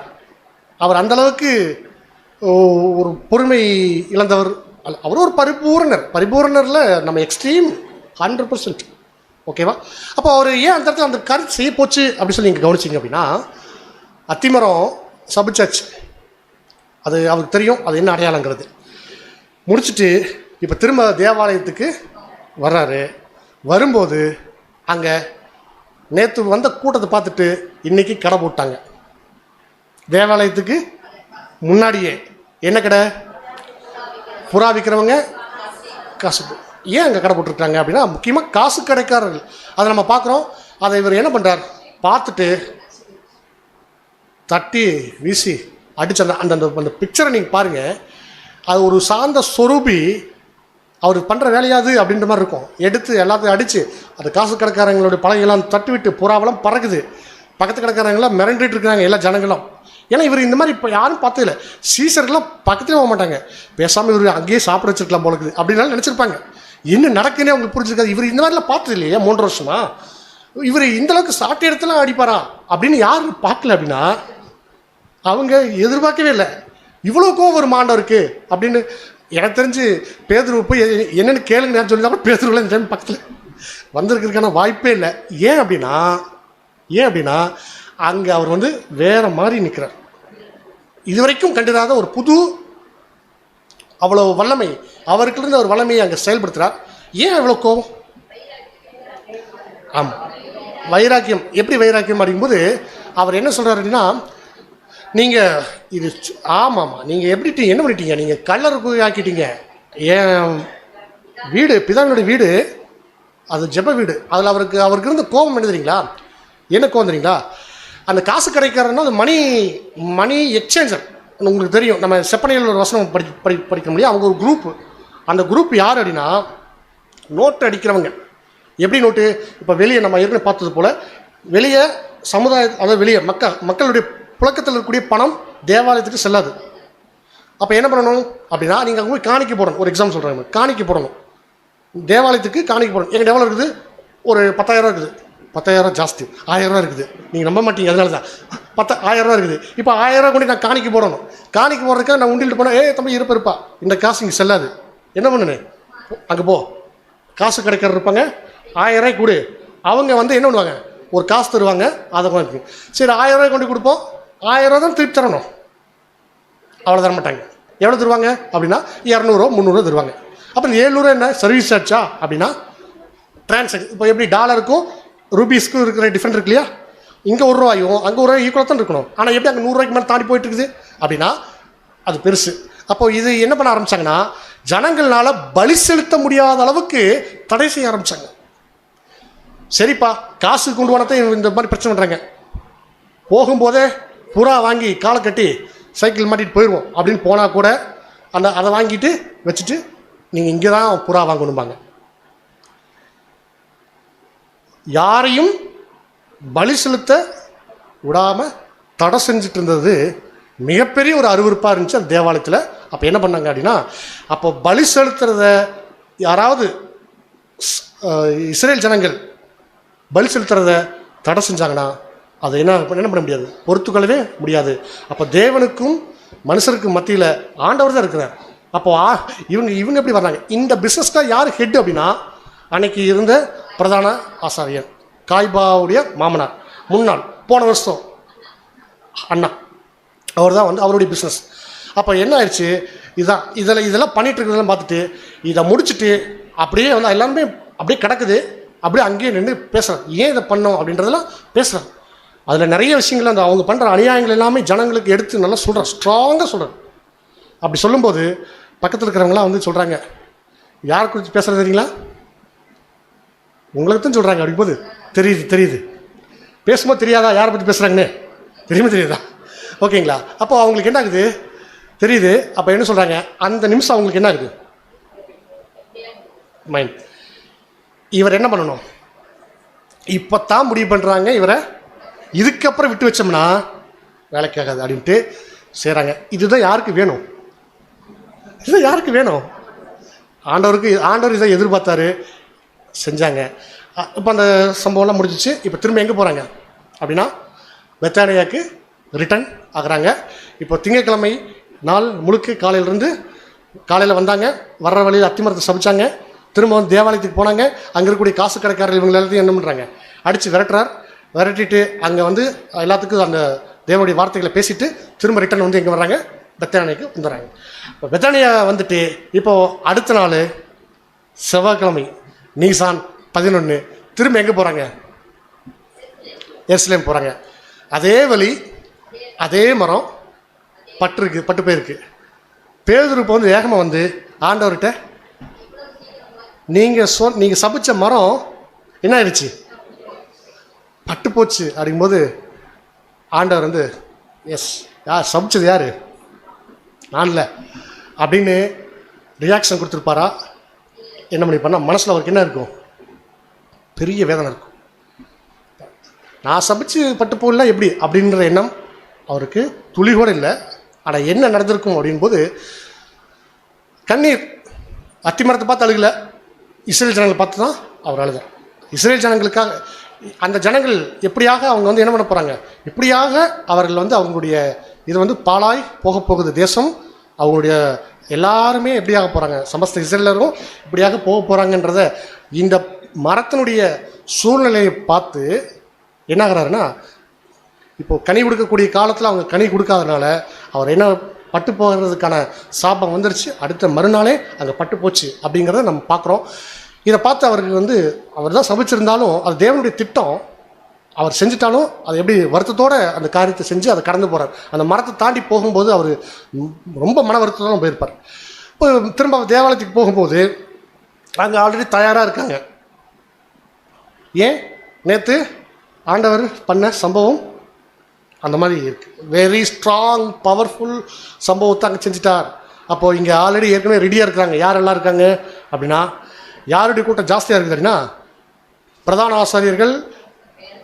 ஆசாரியன், அப்புறம் பரிசேயர்கள், அப்புறம் வந்து அந்த எல்லாம் அந்த டீம் ஃபுல்லாக இருக்காங்க. என்ன பண்ணுறாங்க, இவர் வந்தால் கேட்காம விடக்கூடாது, கேட்டுருணும் அப்படின்னு சொல்லிட்டு ஃபுல்லாக என்ன தான் போகுதுன்னா கொஸ்டின் தான் போகுது. நிறைய கேள்வி அதில் நமக்கு தெரியும். அந்த கேள்வி ஒரு 4 முக்கியமான கொஸ்டின்ஸ் இருக்கும். 4 முக்கியமான கொஸ்டின்ஸில் நிறைய கேட்டிருக்கலாம். பட் பைபிளில் இருக்கிறது ரெக்கார்டு இருக்கிறது இதுதான் 4 கொஸ்டின்ஸ். என்ன அதிகாரத்தில் இந்த மாதிரி செய்கிறீங்க, ஒன்று. அடுத்தது ஆமாம், வரி அந்த டேக்ஸ் பற்றி பேசிட்டு அது யாரோட பிரச்சனை ஆயிரும்? ஆமாம், நீங்கள் வந்து அது பெரிய ரோமருக்கு இவர் என்ன பண்ண ஒரு பகையாளி ஆக்கி விட்டோம்னா இவங்களோட சதித்திட்டத்துக்கு அது உபயோகரமாக இருக்குன்றக்காக இவர்கிட்ட வார்த்தை பிடுங்க ஆரம்பிக்கிறாங்க. டேக்ஸ் கட்டலாமா வேண்டாமா அப்படின்னா இப்போ இன்றைக்கி ஜிஎஸ்டி பற்றி யாராவது பேசிட்டா விட்டுருவாங்களா கவர்மெண்ட்டில்? இப்போ நான் சொல்கிறேன், யாரும் டேக்ஸ் கட்டாதீங்க, யாரும் என்ன பண்ணாதீங்க, எதுவுமே பண்ணாதீங்க, நீங்களே சம்பாரிச்சு நீங்களே வச்சுக்கோங்க அப்படின்னு சொன்னால் உங்களை விட்டுருவாங்க கட்டாதவங்களை. சொன்ன என்ன பிடிச்சிருவாங்க இல்லையா? அந்த மாதிரி அப்போ டேக்ஸ் கட்டுறதுனுடைய இம்பார்ட்டன்ட் அன்னைக்கு ரொம்ப ஜாஸ்தியாக இருந்துச்சு. அது ரோமர்கள் ரொம்ப மோசமான ஆட்கள் இந்த விஷயத்தில், சரிங்களா? அப்போது என்ன பண்ணுறாங்க அப்படின்னா அந்த கேள்வி. அடுத்தது உயிர்த்தெழுதல். ஏன்னா விசுவாசமே இல்லாதவங்க தான் அவங்களுடைய கேள்வியை கேட்குற மாதிரி எங்கள் இந்த உயிர்த்தெழுதல் பற்றின கேள்வி கேட்டாங்க. அதை பற்றி லாக் பண்ணுறதுக்காக கேட்டாங்க. அடுத்து இன்னொரு கேள்வி, இதை பற்றி நம்ம தனி பாடமாக பார்த்துட்டதுனால நான் வந்து ரொம்ப சுருக்கமாக உங்களுக்கு நான் சொல்லிட்டு போயிட்டுருக்கேன், உங்களுக்கு புரிய நினைக்கிறேன். அடுத்து இன்னொரு இது என்ன, எது பிரதான கற்பனை அப்படின்னாங்க. ஏன்னா இது நியாயப்பிரமாணத்துக்கு இவர் ஏதாவது தப்பாக சொல்லிட்டாருன்னா எது லாக் பண்ணலாம்? நியாயப்பிரமாணத்துக்கு விரோதமாக குற்றம் செஞ்சால் என்ன பண்ணலாம்? அதில் ஒரு கேஸ் போடலாம் இல்லையா? அப்போ வந்து கேஸை ஸ்ட்ராங் ஆக்கிறதுக்காக ஒரு 4 முக்கியமான பாயிண்ட் எடுத்து வைக்கிறாங்க. அவர் ரொம்ப ஞானமாக பதில் கொடுத்துட்டு அவர் போகிறார். பொதுவாக ஆண்டவருடைய ஸ்டைல் என்னென்னா கேள்வி கேட்குறவங்களுக்கு பதில் கொடுக்குறதில்ல, கேள்வி கேட்குறவங்களுக்கு கேள்வியை கொடுத்துருது. அது வந்து அவருடைய ஸ்டைலு. அதை நீங்கள் படித்து பார்த்தீங்கன்னா அப்படி தான் இருக்கும். ஏன்னா அது நமக்கு இதில் பார்க்கும்போது ஒரு நாமளும் இப்படி தான் செய்யணுமான்னு அப்படி செஞ்சிடாதீங்க. அது ஆண்டவருக்கு தான் பொருந்தோம். கேள்வி நீங்கள் இங்கிருந்து கேள்வி கேட்குறீங்க, இங்கிருந்து கேள்வி கேட்குறப்ப முறை வெளியே வச்சுக்கோங்க. ஒருவேளை ஒரு கேட்குறீங்க, என்கிட்ட ஒரு கேள்வி கேட்குறீங்க, இந்த வசனத்துக்கு என்ன அர்த்தம் அப்படின்னு. நான் 37 வசனத்துக்கு என்ன அர்த்தம்னு கேட்குறேன். நான் 38 வசனத்துக்கு என்ன அர்த்தமோ அதுதான். அப்போ 38க்கு என்ன அர்த்தம், 39க்கு என்ன அர்த்தம்னு சொல்கிறேன். 40 அந்த சாப்டர்லேயே 39 இருக்குது, போதும் நிறுத்திக்கலாம் அப்படின்னு அவங்களே போயிடுவாங்க. அப்போ இப்படி கேள்வி கேட்டு நான் பற்றியா மடக்கிட்டேன். கேள்வி கேட்டால் ஞானமாக பதில் சொல்லறதுக்கு நம்ம கற்றுக்கணும். அதுக்கு நம்ம படிச்சிருக்கணும். படித்த விஷயத்துலேருந்து அவங்க கேட்குறது நம்ம சொல்லணும். படிக்கல தாழ்மையை சொல்லிட்டு போயிடணும். அதில் நமக்கு எந்த வெக்கமும் இருக்கக்கூடாதுங்கிறது பூசிஸ்டுக்கு கொடுக்கப்படக்கூடிய ஆலோசனை. சரி, இப்போது செவ்வாய்க்கிழமை இந்த கேள்வி பதில், அதை தொடர்ந்து ஒரு கடைசி பிரசங்கம் ஒன்று ரொம்ப ஸ்ட்ராங்காக ஆண்டவர் பொதுவெளியில் பப்ளிக்கில் பண்ண லாஸ்ட் பிரசங்கம். உங்களுக்கு 23ஆம் அதிகாரம் முழுக்க அதாக இருக்கும். 23ஆம் அதிகாரத்தில் அந்த பரிசை வெள்ளடிக்கப்பட்ட கிளறி நீங்கள் வந்து எப்படி இருக்கிறீங்க, உள்ள கழுவாத பாத்திரம் பேசுகிறார் இல்லையா? அதெல்லாம் இங்கே தான் அந்த சாப்டர் முழுக்க. யாரை பற்றி அப்படின்னா இந்த பரிசேயர்கள், வேதபாரர்கள், ஆசிரியர், அவங்களுடைய எல்லா விஷயத்தையும் அங்கே தோலுரிச்சு காமிச்சிட்டார். கடைசி அதுதான் பொதுவெளியில் பேசுகிறது அப்படின்னு சகோதரர் குறிப்பிட்றாங்க. அடுத்த நாள் புதன்கிழமை. இந்த நாளில் எந்த ரெக்கார்டும் இல்லை. ரெக்கார்டு இல்லைங்கனால இவங்க எதுவும் செய்யலையா அப்படின்னா சகோதரர் சிம்பிளாக அங்கே என்ன சொல்லிட்டாருன்னா ஒரு ரெஸ்ட்டில் இருந்துருக்கலாம். எப்படி பார்த்தா நீங்கள் ரெஸ்ட்டில் இருந்தீங்கன்னு சொல்கிறீங்க போது அதுக்கு என்ன சொல்கிறாருன்னா இவர் ஊழியத்தின் நிமித்தம் எங்கேயும் போகல. எப்படி நீங்கள் ரெஸ்ட்டில் இருந்தால் சொல்கிறீங்க? எந்த பதிவுமே இல்லை. கரெக்டு. எப்படி ரெஸ்ட் அப்படிங்கும்போது யூதாஸ் போயிட்டார். எங்கே போயிட்டார் அப்படின்னா பிரதான ஆசிரியர்கிட்ட காசு வாங்குறதுக்கு போயிட்டார். அப்போது ஊழியத்துக்காக எங்கே போயிருந்தா யூதாஸ் என்ன பண்ணிருக்கணும்? போயிருக்கணும். அப்போ இவங்களாம் பெத்தானியாவில் ஓய்வில் இருக்கிறதுனால ஆண்டவர் ரெஸ்ட்டில் இருக்கார். அப்போ எல்லா சீசன்லையும் என்ன நினைப்பாங்க, கொஞ்சம் ரெஸ்ட்டில் இருந்திருக்கணும். அப்போ அதனால தான் என்னன்னா இந்த யூதாஸ் இந்த நேரத்தை பயன்படுத்தி என்ன பண்ணுறார், போயிட்டு பணம் வாங்குறதுக்காக போயிட்டாங்க. பணம் வாங்குறதுக்காக போகும்போது அங்கே பேசி கரெக்டாக அங்கே நமக்கு ஒரு கூட்டம். இது எப்படி புதன்கிழமைன்னு சொல்கிறேன்னா 2 நாட்களுக்கு பின்பு பஸ்கா பண்டிகை வருது. அதனால் 2 நாட்களுக்கு பின்பு அப்போ கரெக்டாக நமக்கு தெரியுது அது புதன்கிழமைன்னு சொல்லிட்டு. அப்போ புதன்கிழமை நம்முடைய ஆண்டவனுடைய ஊழியங்கள் இப்படியாக எங்கேயாவது இருக்கா அப்படின்னு சொல்லி பார்த்தா எந்த நிருபத்துலேயும் கொடுக்கப்படலை, எங்கேயும் ரெஃபரன்ஸில். அப்போ அவங்க ஒரு ஓய்வில் தான் இருந்திருக்கணும். அந்த ஓய்வுன்னு சொன்னால் ஆண்டவருக்கு ஓய்வா அப்படின்னா நிச்சயமாக ஓய்வில். அவர் தன்னுடைய மரணத்தை குறித்து இனி அடுத்து சம்பவிக்க வேண்டிய விஷயங்கள், ஏன்னா நம்ம எல்லாரும் நம்மளை பயங்கரமாக கொண்டாடினாங்க. இப்போ நம்ம என்ன பண்ணியிருக்கிறோம், அந்த இடத்துல ஜனங்கள்கிட்ட இல்லை, யார்கிட்ட தான் இவர் பண்ணியிருக்காரு அப்படின்னா பிரதான ஆசிரியர்கள் அவங்களுடைய செயல்பாடுகளுக்கு எதிராக அவங்க நடந்ததுனால இவருக்கு என்ன வேலை நடக்கலாம், இனி நடக்கலாம். ஏன்னா கரெக்டாக இவர் எதிர்பார்த்த காலமும் வேலையும் வந்துருச்சு. அந்த வேலை வந்துருச்சு. அப்போ இந்த இதுக்கு முன்னாடி வேலை வராத போது அவர் என்ன பண்ணிடுவார்னா போயிடுவார், அப்புறம் மறைந்து போனார் அப்படின்லாம் இருக்கும். ஆனால் வேலை வந்துருச்சு, இப்போ மறைஞ்செல்லாம் போகக்கூடாது, இருந்து என்ன பண்ணணும், சந்திக்கணும். அப்போ இருந்து சந்திக்கிறது, அப்போ அதை பற்றிலாம் நிதானிக்கிறார். அப்படி அதை பற்றி நிதானிக்கும் போது அங்கே நடக்குது. கரெக்டாக ஒரு நாள் ரெஸ்ட்டு தேவைப்பட்டிருக்கு. அடுத்து வியாழக்கிழமையும் அவர் எங்கே தான் இருந்திருக்கணும், பெத்தானியில் தான் இருந்திருக்கணும். ஏன்னா அங்கே தான் இருக்கார் கடைசி. அதுக்கப்புறம் இங்கே பெத்தானி ரிட்டர்ன் போன மாதிரி அங்கே நமக்கு இல்லை. வியாழக்கிழமை ஆயிடுச்சு. நீசான் 13 வியாழக்கிழமை அன்னைக்கு என்ன பண்ணுறாருன்னா ஒரு நல்ல ஒரு ஃபைன் மார்னிங்கில் பஸ்கா பண்டிகை வருது, அதுக்கு ரெடி பண்ணணும். அப்படின்ட்டு சீசரில் போயிட்டு என்ன பண்ணுறாங்க கேட்குறாங்க. சீசரில் போய் கேட்கும்போது என்ன கேட்குறாங்க அப்படின்னா, ஆண்டவரே நாங்கள் எங்கே பஸ்காவை ஆயத்தம் பண்ணணும் அப்படின்னு கேட்குறாரு. பஸ்காவை எங்கே ஆயத்தம் பண்ணணும்னு கேட்கும்போது அவர் சில அடையாளங்களை சொல்கிறார். சில அடையாளங்களை எப்படி சொல்கிறாருன்னா, நீங்கள் நல்லா கவனித்து பார்த்தீங்க அப்படின்னா, நீங்கள் போங்க, எங்கே போங்க, எருசலேம் சிட்டிக்குள்ளே போங்க. சிட்டிக்குள்ளே போனீங்கனாலே உங்களுக்கு தெரியும், தண்ணீர் குடம் சுமந்து வரக்கூடிய ஒரு மனுஷன் உங்களுக்கு கண்ணில் தென்படுவார். அவரை ஃபாலோ பண்ணிட்டு போங்க. இது ஒரு அடையாளம். இது இப்போ எத்தனை அடையாளத்தை சொல்லியிருக்கோம்? நோட் பண்ணாதீங்க. நோட் பண்ணிட்டா அடுத்த வருஷம் இந்த பாடத்தை எடுக்கக்கூடிய சகோதரர்களுக்கு ரொம்ப சிரமமாக இருக்கும். எப்படி எடுத்த படத்தை புதுசாக எடுக்கிற மாதிரி எடுத்துருக்க மாட்டீங்களா? அதுக்கு சப்போர்ட்டு நோட்ஸில் எடுக்காதீங்க, படிக்காதீங்க, இப்பயே இருங்க. ஏன் இப்படி சொல்கிறேன் தெரியுங்களா? அது பாடத்தோடைய இறுதியில் உங்களுக்கு புரியும். சரி, இப்போது கிட்டத்தட்ட வந்து ஒரு 4 அடையாளத்தை பார்த்துக்கிறோம். சரி, இப்போது அடுத்த அடையாளத்தை சொல்கிறார், தண்ணீர் குடம் சுமந்து போகக்கூடிய மனுஷன். சரியா? தண்ணீர் குடம் சுமந்து போகக்கூடிய மனுஷன் என்ன பண்ணுறார் அப்படின்னா போகிறார். அது பார்த்துட்டு போங்க. அங்கே ரூம் ரெடியாக இருக்கும். எந்த ரூமுக்கு அடையாளம் இருக்கும்? மேல் வீட்டறை ஒன்று இருக்குது அப்படின்னு.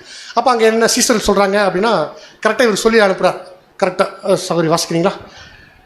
சிஸ்டர் நான் படிக்க விடாமல் நானே சொல்லிடுறேன். காரணம் எல்லாம் படித்த வசனங்களால நேரம் அந்த மேட்ச் பண்ணுறதுக்காக நானே உங்களுக்கு சம்பவங்களை ஸ்டோரி டெல்லிங்காக சொல்லிட்டேன். அதனால் நீங்கள் தயவுசெய்து மன்னிச்சிக்க. முக்கியமாக சகோதரி நீங்கள் மன்னிச்சிக்கங்க. மார்க் 14 வசனங்கள் 16 முதல். அப்படியே அவருடைய சீசர் புறப்பட்டு நகரத்தில் போய் தங்களுக்கு அவர் சொன்னபடியே கண்டு பஸ்காவை ஆயத்த பண்ணினார்கள். சாயங்காலமான போது அவர் 12 கூட அவ்விடத்திற்கு வந்தார். அப்பொழுது அவர் பேதுருவையும் யோவானையும் அழைத்து, நாம் பஸ்காவை, அது மார்க்கு, இது லூக்கா 2 ஒன்றா. நான் மார்க்கில் வந்து இருக்குது, பஸ்காவை ஆயத்தம் பண்ணுறதுக்கு நாங்கள் எங்கே போகணும்னு கேட்குறாங்க. அதே மாதிரியே வந்து அவர் என்ன பண்ணுறார், ஒரு இடத்த சொல்கிறார். போகிறாங்க, போய் பஸ்கா. அது லூக்கா 22:8 வந்து அவர் என்ன பண்ணுறாருன்னா, அங்கே போனது யார் அப்படிங்கிற பேர் கூட எக்ஸாக்டாக அங்கே சொல்லிட்டாங்க. யார்? பேதுருவும் யோவானும்.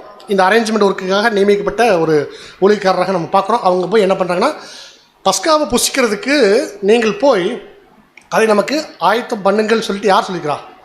ஆண்டவர் சொல்லியிருக்கிறார். பஸ்காவை ஆயத்தம் பண்ண சொல்லிட்டார். சரியா? இப்போ அதே மாதிரி இவங்க என்ன பண்ணுறாங்கன்னா, இதில் மத்தேயு, மார்க், லூக்கா பார்த்தோம், மத்தேயுலையும் அந்த வசனம் இருக்கும். போய் நீங்கள் போதகர் சொல்கிறார் அப்படின்னு சொல்லுங்கள் அப்படின்னு சொல்லியிருப்பார். அப்படின்னா அந்த மாதிரி பஸ்காவை இதில் இதே மாதிரி கரெக்டாக வந்து அந்த பஸ்காவுக்கு போய் ஆயத்தம் பண்ணுறாங்க. ஆயத்தம் பண்ணிவிட்டு என்ன பண்ணுறாங்கன்னா, ஆயத்தமெல்லாம் வேலையெல்லாம் முடிஞ்சிருக்கும்.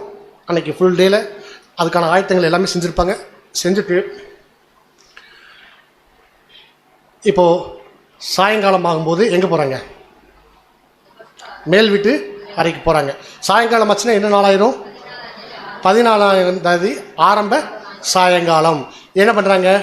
மேல் வீட்டு அறையில் போயிட்டு இதில் வந்து நீங்கள் வந்து ஒரு 2 தரப்பு கருத்து இருக்குது. அதை நான் கூட உங்களுக்கு சொல்லிடுறேன். நீங்கள் யாரும் கன்ஃபியூஸ் ஆகிக்க வேண்டாம். அங்கே பஸ்கா புசிச்சதாக தான் வந்து நமக்கு வேத வசனமும் இருக்குது, சகோதரருடைய எழுத்துக்களும் அங்கே இருக்குது. அதில் எந்த மாற்று கருத்துமே இல்லை. இதை குறித்து நம்ம சகோதரர் கூட, நம்முடைய சகோதரர் ஜேம்ஸ் பாஸ்கர் அவங்க கூட பாடம் எடுத்தாங்க, டைம்லைனில் சொல்லியிருப்பாங்க. இது நமக்கு என்ன இல்லை அப்படின்னா, டைம்லைன் பார்த்துட்டு இதனால் நம்ம வந்து பெருசாக இது பண்ணிக்கிறது அளவுக்கு இல்லை.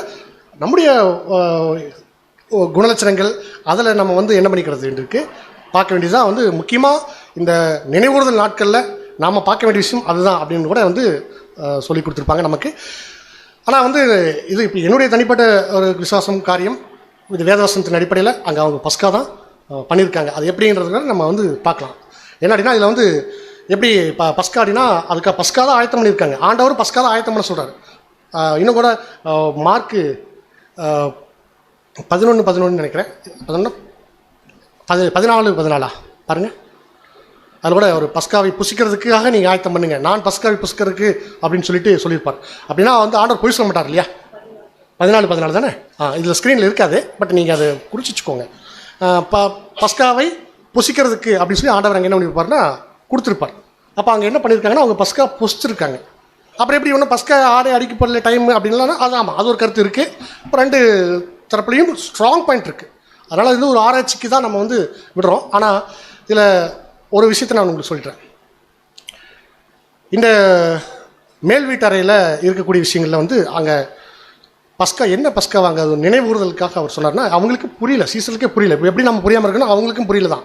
ஏன்னா நாளைக்கு தான் நான் பஸ்கா எவரையும் இன்றைக்கே சொல்கிறார் அப்படின்னு அவங்களுக்கே வந்து என்ன ஆச்சு அப்படின்னா கொஞ்சம் கன்ஃபியூஷன் தான் இருந்துச்சு. பஸ்கா ஆயத்தம்னா நாளைக்கு போல் இருக்குது, அதுக்கு தான் ஆயத்தம் பண்ணுற மாதிரி நினச்சிருப்பாங்க அவங்களும். ஆனால் ஆண்டவர் வந்து இங்கேயே அன்னைக்கே நிகழ்த்தி காட்டுறாரு. எப்படின்னா அது ஒரு அடையாளம் தான். இந்த அடையாளம் இந்த வாரம் முழுக்க அடையாளத்தில் இந்த அடையாளம் பெரிய அடையாளம். என்னென்னா பஸ்கா அப்படின்னா வாட் இஸ் பஸ்கா?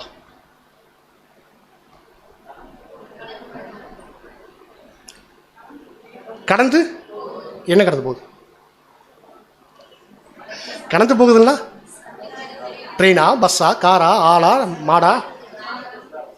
பஸ்கா அப்படின்னா என்ன அர்த்தம் அப்படின்னா ஒரு ஆபத்து கடந்து போகிறது. இஸ்ரேல் ஜனங்களுக்கு நீங்கள் யாத்திராமத்தை படிச்சீங்கன்னா 2 ஆபத்து அவங்களுக்கு கடந்து போச்சு. முதல் ஆபத்து சங்கார தூதன். அந்த ஆபத்தில் யாருக்கு ஆபத்து? தலைச்சன் பிள்ளைக்கு. ஒரு வீட்டில் அண்ணன் இருக்கார், தம்பி இருக்கிறாங்க. அந்த வீட்டுக்குள்ள கூட பஸ்கா புசிக்கும் போது எல்லாரும் சந்தோஷமாக சிரிச்சுருந்தா கூட யார் வந்து சீரியஸாக இருப்பா? நான் சொல்கிறேன் உங்களுக்கு புரியுதுங்களா? யார் உயிரை கையில் பிடிச்சிட்டு இருப்பா அப்படின்னா அண்ணன், தலைச்சன் பிள்ளை. ஒவ்வொரு வீட்டில் இருக்கக்கூடிய தலைச்சன் பிள்ளைகள். ஓகேங்களா? இந்த தலைச்சன் பிள்ளைகள் என்ன பண்ணுறாங்க அப்படின்னா ரொம்ப ரொம்ப ரொம்ப ரொம்ப கவனமாக அந்த விஷயம் செஞ்சுருப்பாங்க. அப்போ அந்த இடத்துல அவங்களுக்கு ஒரு ஆபத்து கடந்து போச்சா, இதைய ஒவ்வொரு வருஷமும் அந்த தலைச்சன் பிள்ளைகள் நன்றி செலுத்தணும். ஓகேங்களா? அடுத்தது இஸ்ரேல் ஜனங்களுக்கு சமஸ்த இஸ்ரேலில் இருக்கும். அடுத்த நாள் இந்த எகிப்தில் அந்த நாள் முடிச்சு அதுக்கப்புறம் கொள்ளையில் இட்டுட்டு எங்கே போகிறாங்கன்னா அந்த செங்கடல் கடந்து போகும்போது அங்கே செங்கடலுங்கிற ஒரு ஆபத்து வந்துச்சு. தேவன் என்ன பண்ணார்னா எல்லாரையும் பத்திரமா காப்பாற்றி விடுவிச்சார். பார்வனுடைய ஆபத்துலேருந்து காப்பாற்றி விடுவிச்சார். இது தலைச்சன் பிள்ளைக்கு மட்டுமா, எல்லாருக்குமா? உங்களுக்கு புரிஞ்சிச்சிங்களா? ஆண்டவர் இங்கே என்ன காரியத்தை நிகழ்த்தி காமிக்கிறாருன்னா, இது பவுல் சொல்கிற மாதிரி விஸ்தாரமாக பேச வேண்டிய பாயிண்ட்டு. நான் வந்து உங்களுக்கு ரொம்ப ரத்தன சுருக்கத்தில் திருக்குறள் 2 பேரும் சொல்லிட்டு இருக்கிறேன். நீங்கள் என்ன நீங்கள் புரிஞ்சுக்குவீங்க அப்படின்னு. ஒரு வேளை காலம் கிடைக்கும்போது நம்ம என்ன இதுக்கு நம்ம டீட்டெயிலாக படிப்போம். அங்கே உட்கார வச்சு நீங்களாம் என் முதற் பேரானவர்கள் அப்படிங்கிறத ப்ரூஃப் பண்ணார். எஸ்என்ஏர்கள் அவங்க ஒரு குரூப்பே இருந்தாங்க. அவங்க தங்களை தலைச்சன் பிள்ளைகள் ஒவ்வொரு வருஷந்தோறும் அதை தங்களை நினைவு கூர்ந்தாங்க. இப்படியாக தேவன் எங்களை காப்பாற்றினார். அதை திரும்ப எதிலி வந்து கலந்துக்குவாங்க அப்படின்னா எல்லாரும் அந்த இஸ்ரேல் மொத்தமாக அடுத்த நீங்கள் பாருங்கள், இஸ்ரேலெல்லாம் எதுக்கு தயாராகிட்டு இருப்போம், எல்லா யூதர்களும் எதுக்கு தயாராகிருப்போம், அடுத்த நாள் தான் பஸ்கா, அதுக்கு தயாராகிட்டு இருப்பாங்க. ஆனால் இங்கேயே உட்கார வச்சு காட்டுவார் ஒரு அடையாளத்தில். என்ன காட்டுவார்னா நீங்கள் எல்லாம் முதற் பேரானவர்கள்ப்பா, இந்த அடையாளத்தை நீங்கள் என்ன பண்ணுங்க, நீங்கள் காக்கப்பட்டிருக்கிறீங்க, நான் வருமளவும் இதை நீங்கள் நினைவு கூறுங்கள் அப்படின்னு சொன்னாங்க. அப்போ உண்மையாகவே புரியல உங்களுக்கு. அந்த எஸ்னேர் பஸ்காவில் வந்து எப்படின்னா அது வெளியே பொது வழியில் செய்கிறது இல்லை, தேவாலயத்தில் போய் சேர்றதும் இல்லை, அது வீட்டை சாத்திட்டு உள்ளே செய்கிறது. அதனால தான் இவர் மேல் வீட்டறைக்கு போனார். அந்த எஸ்னேர் எப்படி இருப்பாங்கன்னா அவங்கள பரிசுத்தப்படுத்திக்குவாங்க. தண்ணி கூட வந்து என்ன பண்ண மாட்டாங்க, தண்ணி கூட அடுத்தவங்க தூக்கிட மாட்டாங்க. இப்போ நீங்கள் பாருங்கள், அடையாளத்தில் நீங்கள் கவனிச்சு பாருங்கள், எங்கேயாவது சகோதரர் அதாவது புருஷர்கள் தண்ணி தூக்கிட்டு போகிறத வந்து நீங்கள் பார்த்துருக்க முடியாது. அங்கே எங்கேருந்து ரபேக்காலிருந்து அந்த சமாரிய ஸ்திரீ, கிணத்தடியில் இருந்த ஸ்திரீ வரைக்கும் எல்லாமே ஸ்திரீகள் தான் இருப்பாங்க. அப்போ தண்ணி குடம் தூக்கிட்டு போகிறது ஒரு அடையாளமாக சொல்கிறாரு அப்படின்னா அது அடையாளம், பெரிய விஷயம். சகோதரர்கள் தண்ணி குடத்தை எடுத்துகிட்டு போகிறதுனா, ஏன்னா அவங்க யாருன்னா அந்த முக்கியமான அவங்க ஆட்கள். அவங்க என்ன பண்ணுறாங்க அப்படின்னா தண்ணி கூட அவங்களே எடுத்துக்கொண்டு போய் சங்களை சுத்திகரித்து கொடுற அளவுக்கு அப்புறம் அந்த பஸ்காக்கு ஆயத்தமாகும். இதுதான் வந்து விஷயம். இதில் வசனங்கள் இல்லை, நான் சொன்ன விஷயத்தில் வசனங்கள் இருக்குது, காரியங்களாக இருக்குது. சில ரீபென்ஸ்லேயும் சகோதரர்கள் இதை குறித்து எழுதுறாரு. ரசல் பிரதர் வந்து சொல்லும்போது இதை காரியங்கள் சொல்கிறாருன்னா இதான் மைண்ட் லிஸ்ட். நம்ம யார் அப்படின்னா அது என்ன பஸ்கா, கறி சாப்பிட்டாங்களா, மட்டன் சாப்பிட்டாங்களா, இப்படின்னு கன்வென்ஷனுக்கு நாங்கள் மெனு போட்டுட்டு இருந்த மாதிரி என்ன அதெல்லாம் ஒன்றும் கிடையாது. சாப்பிட்ருக்குறாங்க இருக்குது, சாப்பிட்ட விஷயம் இல்லை, மைண்டு. புது சிஸ்டிலுக்கு மனநிலை தான் ரொம்ப முக்கியம். பஸ்காவுக்கு நம்ம தயாராக வேண்டிய விஷயம் அதுதான். இப்போ அதை தொடர்ந்து கரெக்டாக உங்களுக்கு நீசான் 14 ஆரம்ப சாயங்காலத்தில் பந்தி மேல் வீட்டறையில் இருக்கிறாங்க. அதுக்கப்புறம் அந்த பாதம் கழுவுற விஷயங்கள் நடக்குது. அதை முடிச்சுட்டு ஏறக்குறைய அங்கே ஒரு 6 மணிக்கு கூடியிருந்தாலும் அந்த காரியங்களை முடிச்சுட்டு நிறைய விஷயங்கள் பேசிட்டு யூதாஸ் வெளியே இருந்ததுக்கப்புறம் அப்படியே கால்நடையாக நடந்து கெட்சமனி போகிறாங்க. கெட்சமனி போயிட்டு ஒரு 9 மணி 10 மணிக்கெலாம் அங்கே போயிருக்கணும். அங்கே 3 முறை ப்ரேயர் முடிச்சுட்டு திரும்ப கீழே வரதுக்கும் யூதாஸ் ஆளுகள்லாம் கூட்டிகிட்டு வரதுக்கும் சரியாக இருக்குது. அடக்கம் பண்ணுறார் வேலையும் ரொம்ப அருமையாக ஒரு ராஜாவை அடக்கம் பண்ணக்கூடிய அதே மெத்தடில் அருமையான அடக்கம் ஆண்டவர் நடந்துச்சு. சனிக்கிழமை கலையில் இருந்தார். ஓட முடியுமா ஓடி 55 நிமிஷத்துக்குள்ள நம்ம வந்து கிட்டத்தட்ட முடிச்சிட்டோம். இன்னொரு 5 நிமிஷம் கடைசியாக நம்ம பார்க்க வேண்டிய பாயிண்ட் நம்ம பார்த்துருவோம். இதில் நம்ம பார்க்குறோம், நீங்கள் நல்லா கவனித்து பார்த்தீங்க அப்படின்னா ஒவ்வொரு இன்சிடென்ட்ஸ் ஒவ்வொரு நாளில் என்ன நடந்துச்சு அப்படிங்கிறத பார்க்குறோம். இப்போ இதில் இந்த ஒரு ஹிஸ்ட்ரி படிக்கும்போது பொதுவாக போராக தான் இருக்கும். உங்களுக்கு இந்த எப்படி இருந்துச்சுன்னு தெரியல. வரலாற்றுகளை படிக்கும்போதே அப்படி தரும். ஆனால் இந்த வரலாறு ஒருவரையும் தூங்க விடாத வரலாறு. கரெக்டாக அவ்வளவு வரலாற்று சிறப்புமிக்க சம்பவத்தை படிக்கும்போது நமக்கு அப்படி ஒரு விஷயம் நம்ம ஜீல் வரும். அப்போ இது எதுக்கு படிக்கிறோம்னா, இயேசு கிறிஸ்து நமக்காக விட்டு வச்சுட்டு போனதை நம்ம வந்து தொடரணும் இல்லையா? அப்படி விட்டு வச்சுட்டு போனதை நம்ம தொடர சொல்லித்தான் நமக்கு ஆண்டவர் கற்றுக் கொடுத்துருக்காரு. என்ன கற்றுக் கொடுத்துருக்காருன்னா, நம்ம கிறிஸ்துவுக்கு ஒருவேளை நம்ம நினைச்சிட்டு இருந்தோம் அப்படின்னா இந்த விஷயங்களை செய்யணும். இப்போது இந்த பயணத்தை ஆரம்பிக்கும் போது இந்த வாரத்தினுடைய துவக்கத்தில் நம்ம ஒரு வசனம் படித்தோம், வாங்க எருசலேமுக்கு போவோம் அப்படின்னு சொல்லி கூப்பிட்டார். சீசர்கள் யாருமே உணரலை அப்படின்னா இயேசு கிறிஸ்து புரிஞ்சுக்கல. இப்போ நாம எல்லாரும் இயேசு கிறிஸ்து புரிஞ்சுட்டோமா? நம்ம எல்லாம் இயேசு கிறிஸ்து புரிஞ்சுட்டோமா? இயேசு கிறிஸ்துக்கு என்ன பிடிக்கும், என்ன பிடிக்காது, எதை விரும்புகிறார், எதை விரும்ப மாட்டார்? சித்தம் செய்கிறது ரொம்ப முக்கியம். அப்புறம் நான் சின்ன சின்ன விஷயங்கள் பாருங்கள். நீங்கள் வந்து பெரிய பெரிய விஷயம் பார்த்தா அது வந்து பாடம் வேறு மாதிரி போயிடும். சின்ன சின்ன விஷயம் பாருங்கள். பாவிகளோட அவர் க்ளோஸ் அசோசியேட்டாக இருக்கிறார். நம்மளும் ஒரு காலத்தில் பரிசீலனை இருந்தவங்க தான், ஓகேங்களா? அப்படியே நின்று பார்க்கும்போது அது அப்படி அந்த இடத்துல பார்க்கும்போது அப்படி தான் இருக்கும். ஒரு பாவிகளா தூரம்போ அப்படின்ற மாதிரி இருக்கும். பாவிகளை பார்த்தாலும் கோபமாக இருக்கும். ஏன்னா நம்ம கிறிஸ்துவன், ஓகேவா? ஆனால் ஆண்டவருக்கு அப்படி இல்லை. ஏன்னா அவர் ஆவியில் ஜனிப்பிக்கப்பட்டிருக்கிறார், முதல் மனுஷன், கரெக்டாக? அப்போ ஆவியில் ஜனிப்பிட்ட எல்லாருமே ஏசாயாவில் நம்ம வாசிக்கிறோம் இல்லையா? அதில் எல்லாரும் ஆவியில் ஜனிப்பிட்டு அத்தனை பேருமே சிறுவம்பேட்ட சிந்தை உள்ளவங்களாக இருப்பாங்க. துரத்துண்டவர்களை சேர்த்திக்கிறதுக்கு பார்ப்போம். வஸ்திரம் இல்லாதவங்களுக்கு வஸ்திரம் கொடுப்பாங்க, சாப்பாடு இல்லைங்க சாப்பாடு, இந்த மாதிரியான லிட்டரெலாம் இருக்கணும். ஸ்பிரிச்சுவலாக ரெண்டு விஷயம் ரெண்டு ரோல் டபுள் ரோல் இருக்குது. இதை வந்து இது ஆண்டவர் செஞ்சுட்டு இருந்த விஷயம். அவர் நடந்தபடியே நாமளும் நடக்கிறோமா அப்படிங்கிறத நாம் சுய பரிசோதனைக்கு தான் நம்ம விடணும் இந்த கேள்வியை. சுயசோதனை அதோட ரொம்ப முக்கியம் என்னதுங்களா, இந்த நினைவூறுதல் நாட்களில் நம்ம இந்த சீசர்கள் கிறிஸ்து பட்ட உபத்திரவங்கள் பாடுகள் அப்படிங்கும்போது அது எண்ணி மாளாதது, சொல்ல முடியாதது. அது அப்படியே யாருக்கும் இருக்குமாம்மா? நமக்கு இருக்குமா? சகோதரர் அவருடைய எழுத்துக்களை சொல்லும்போது, சிஸ்டர் உங்கள் வேலை வந்தது. அந்த பஸ்கா காலகட்டத்தின் போதான சபையினுடைய துக்கத்தை நம்மால் நன்கு கற்பனை செய்து பார்க்க முடிகின்றது. மற்றும் இந்த துயரமானது அவர்களுக்கு நமது கர்த்தருடைய மரணத்தின் போதான வேளையும் அப்போது அவரது பின்னடியார்கள் மத்தியில் காணப்பட்டதான பீதிகளையும் ஓரளவுக்கு நினைப்பூட்டியிருக்க வேண்டும். மற்றவர்களுக்கு எப்படியோ, ஆனால் சில வருடங்களாக ஏதோ ஒவ்வொரு பஸ்கா காலமும் ஒவ்வொரு நினைவு கூர்தலும் கர்த்தருடைய பின்னடியார்கள் மத்தியிலான விசேஷித்த சோதனை மற்றும் பரீட்சைக்கான காலமாக இருப்பதாக எங்களுக்கு தோன்றுகிறது. வருடத்தினுடைய அந்த ஒரு குறிப்பிட்ட காலகட்டத்தில் யூதாசும் பேதுருவும் கர்த்தருடைய சீசர்கள் அனைவரும் தங்கள் புடைத்தெடுத்தல்களை பெற்றுக்கொண்டது போன்று கர்த்தருடைய பின்னடியார்களில் உள்ள மற்றவர்களிடத்தில் சாத்தான் செய்ய விரும்புகின்றதான புடைத்தெடுத்தல்களும் நடுங்க வைத்தல்களும் நினைவு கூறுதல் காலத்தில் விசேஷமாய் அனுமதிக்கப்படுகின்றதாக நமக்கு தோன்றுகிறது. கேட்கும்போது பாருங்க, விசேஷித்த சோதனை, நடுங்க வைக்கிறோம், திகில், பயம் எல்லாமே இருக்கும். ஏன்னா இது தேவனுடைய திட்டத்தில் இருக்கு. என்னன்னா ஒரு ஆபத்து கடந்து போகிறத பஸ்கா அப்படின்னா அந்த ஆபத்தை வருஷம் அவங்க நினைவில் கொண்டு வந்து வைக்கணும்னு அவர் விரும்பினார் தேவன். இப்போ பாருங்க, கரெக்டாக அந்த நீசான் முதல் பஸ்கா அனுசரிச்சிருப்பாங்க, அந்த 10வது வாதை. அந்த 10வது வாதையில் அந்த வருஷம் அவங்களுக்கு இருந்த பயமும் நடுக்கமும் திகிலும் அடுத்த வருஷம் இருந்திருக்குமா? கொஞ்சம் குறைஞ்சிருக்கும். 10 வருஷம் கழிச்சு இன்னும் குறைஞ்சிருக்கும்.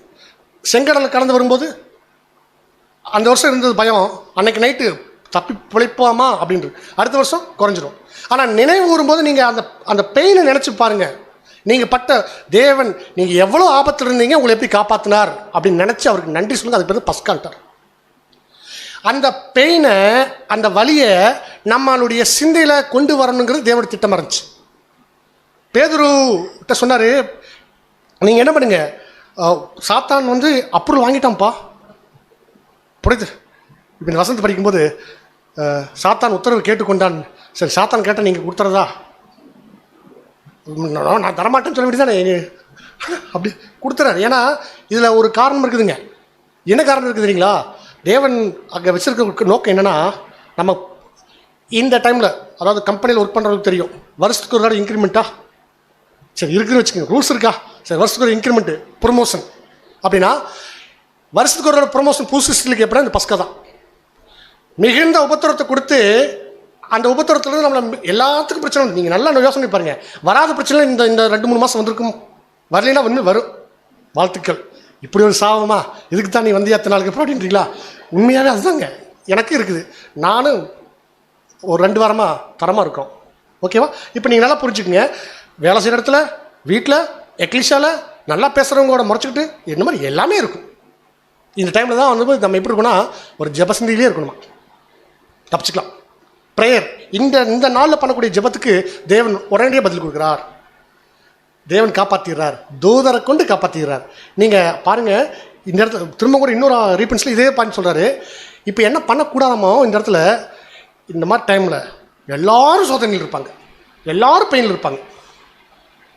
எக்லிஸில் இங்கே நம்ம 150 பேர் 170 பேர் இருக்கோமா, எல்லாருக்கும் பிரச்சனை இருக்கும். அவரும் பிரச்சனை தான் இருக்காரு, எனக்கு ஒரு பிரச்சனை இருக்கும். ஏற்கனவே பிரச்சனை இருக்கிற மனுஷன் கூட வம்பு கட்டி எச்சனை பண்ணிடக்கூடாது. புரியலையா? வீட்டில் 4 பேருங்க, 4 பேர்த்துக்கு உடம்பு சரியில்லை. ஏற்கனவே உடம்பு சரியில்லாமல் இருக்கிறவங்களை துன்புறுத்துவோமா? அதை செஞ்சிடாதீங்கன்னு சொல்கிறார். சகோதரி, ஸ்பீடாக படிச்சிருங்க, எனக்கு இன்னும் 2 நிமிஷம் இருக்குது. மற்ற காலப்பகுதிகளை காட்டிலும் ஒரு குறிப்பிட்ட காலப்பகுதியில் பாவத்திற்குள் விழுவதற்கு அதிகமான வாய்ப்புள்ளது என்பது வினோகமாய் தோன்றினாலும், நாம் பல வருடங்களாக கவனித்து வந்ததும் மற்றும் மற்றவர்களுடைய கவனத்திற்கு கொண்டு வந்ததும் என்னவெனில், ஒவ்வொரு வசந்த அல்லது இளவேநீர் காலத்தின் போதான பஸ்கா காலங்களில், அந்த வசந்த காலம் இளவேநீர் அப்படின்னு சொன்னால் நீங்கள் புரிஞ்சுக்கலாம், பிப்ரவரி, மார்ச், ஏப்ரல், சரிங்களா? ஓகே. குளிர்காலம் முடிஞ்சு வரக்கூடிய அடுத்த குறையல் குறிப்பிடத்தக்கதான வீரியத்துடன் சோதனைகள் கடந்து வருகின்றது. வீரியத்துடன் சோதனைகள் கடந்து வருதான். அப்புறம் வருடம் இந்த ஒரு காலப்பகுதியில் அநேகர் அல்லது அனைவருமே இடறி விழுவதற்கு விசேஷித்த வாய்ப்புள்ளதை நாம் கவனிக்கின்றோம். அவ்வளோதான். பிரச்சனை வரும்போது நமக்கு என்ன ஆகும்? டெஸ்டிங் பீரியட் இல்லையா? எல்லாருக்கும் பிரச்சனை இருக்கும், எல்லாருமே இந்த மாதிரி பிரச்சனை தான் இருப்பாங்க. சரி, தொடர்ந்து வாசிங்க. ஆகையால் நமது கர்த்தருடைய வார்த்தைகளுக்கு உண்மையாய் செவி கொடுத்து நமக்காகவும் மற்றவர்களுக்காகவும் உண்மையாய் விழித்திருந்து ஜெபம் பண்ணிடுவோமாக. மற்றும் ஒவ்வொருவனும் தன் சகோதரனுக்கு முன் இடரிலின் கற்களை போட்டு விடாதபடிக்கு எச்சரிக்கையாயிருப்பானாக. ஆமாம், சகோதரர் குறிப்பிட்ட அந்த வசனம் இருக்கு இல்லையா, ரொம்ப முக்கியமான வசனங்க. இந்த காலகட்டத்தில் நம்ம தியானிக்க வேண்டிய விஷயம் ரோமர் 14 அதிகாரம் 12, 13 வசனம். அது ரொம்ப முக்கியமான வசனம், வாசிடுங்க. ரோமர் 14 அதிகாரம் வசனங்கள் 12 முதல். ஆதலால் நம்மில் ஒவ்வொருவனும் தன்னை குறித்து தேவனுக்கு கணக்கு ஒப்பிப்பான். யாருக்கு கணக்கு கொடுக்கணும்? இப்போ நான் பேசுகிற வார்த்தைக்கு, ஓகேங்களா, நான் செஞ்ச செய்திக்கு, நான் யோசனை இல்லையா, என்னோட திங்கிங்க்கு, எல்லாத்துக்கும் கணக்கு என் கூட இருக்கிறவங்க தர மாட்டாங்க, நான் தான் கொடுக்கணும் தேவனுக்கு. அப்போ தேவனுக்கு நான் கணக்கு கொடுக்கணும்னா நான் எவ்வளவு கரெக்டாக நான் இருந்துக்கணும். ஓகேவா? இப்போ என்ன சொல்கிறார் அடுத்தது, வாசிங்க. இப்படி இருக்க நாம் இனிமேல் ஒருவரை ஒருவர் குற்றவாளிகள் என்று தீர்க்காதிருப்போமாக. ஒருவனும் தன் சகோதரனுக்கு முன்பாக தடுக்கலையும் இடரையும் போடாத என்று தீர்மானித்துக் கொள்ளுங்கள். அவ்வளோதான். நம்ம அடுத்தவங்களை நம்ம என்ன பண்ண வேண்டாம் அப்படின்னா, அவங்களுடைய வளர்ச்சியை நம்ம தடை செய்ய வேண்டாம்.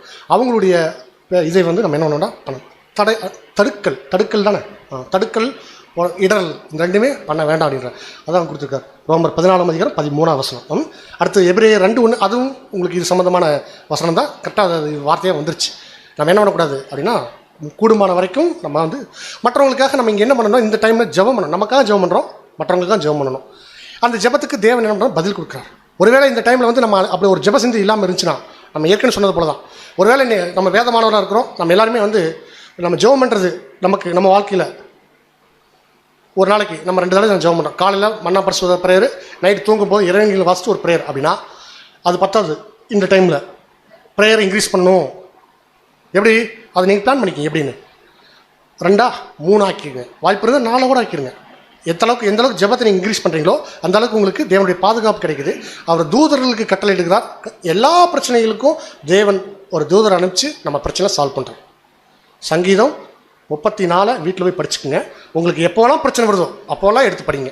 உடம்பு சரியில்லைன்னா நம்ம வீட்லேயே மாத்திரை வச்சுருப்போம் இல்லையா, டானிக் வச்சுருப்போம் இல்லையா, எல்லாத்துக்கும் காய்ச்சல் தலைவலிக்கு வச்சுருக்கோமோ அதே மாதிரியே இதுவும் நமக்கு ஆவிக்குரிய பிரச்சனை வரும்போது, ஒரு சோறு வரும்போது டக்குன்னு அந்த சங்கீதத்தை படிச்சிங்க அப்படின்னா இம்மிடியட்டாக நமக்கு ஒரு பூஸ்டப், இம்மிடியட்டாக ஃபஸ்ட் எய்டு மாதிரி டக்குன்னு நம்ம உடனே நமக்கு ஒரு தெம்பு கிடைக்குது. நம்ம தொடர்ந்து ஓடலாம். நமக்கு சோறு வந்துகிட்டே இருக்கும், ஆனால் ஓடிட்டே இருக்கணும். ஊழியம் நிறைய இருக்குது, செஞ்சுட்டே இருக்கணும். திரும்புகிற திசை பூரா நம்மளை சுற்றி எத்தனை பேர் சத்தியம் தெரியாமல் இருக்கிறாங்க, அவங்களுக்கு சொல்லவே இல்லை. எப்படி சபை முடியும்? சொல்லணும், கடமை. இது என்மேல் இருந்த கடமையாக நம்ம ஒவ்வொருத்தரும் நினைக்கணும். சொல்லிகிட்டே இருக்கணும், முடிச்சுட்டே இருக்கணும். இந்த இடத்துல நம்ம என்ன செய்ய வேண்டியது, கடைசியாக நம்ம பார்க்குறதுன்னா, நமக்கு இருக்கக்கூடிய அந்த பழைய புளித்த மாவை தூக்கி வெளியே வீசித்தான் நம்ம என்ன பண்ணணும், போகணும். அதான் பொல்லாப்பு துர்க்குணம்ங்கிற பழைய புளித்த மாவை நம்ம தூக்கி வீசிட்டு நம்ம பஸ்காவுக்கு ஆயத்தமாகிறது இதுதான்.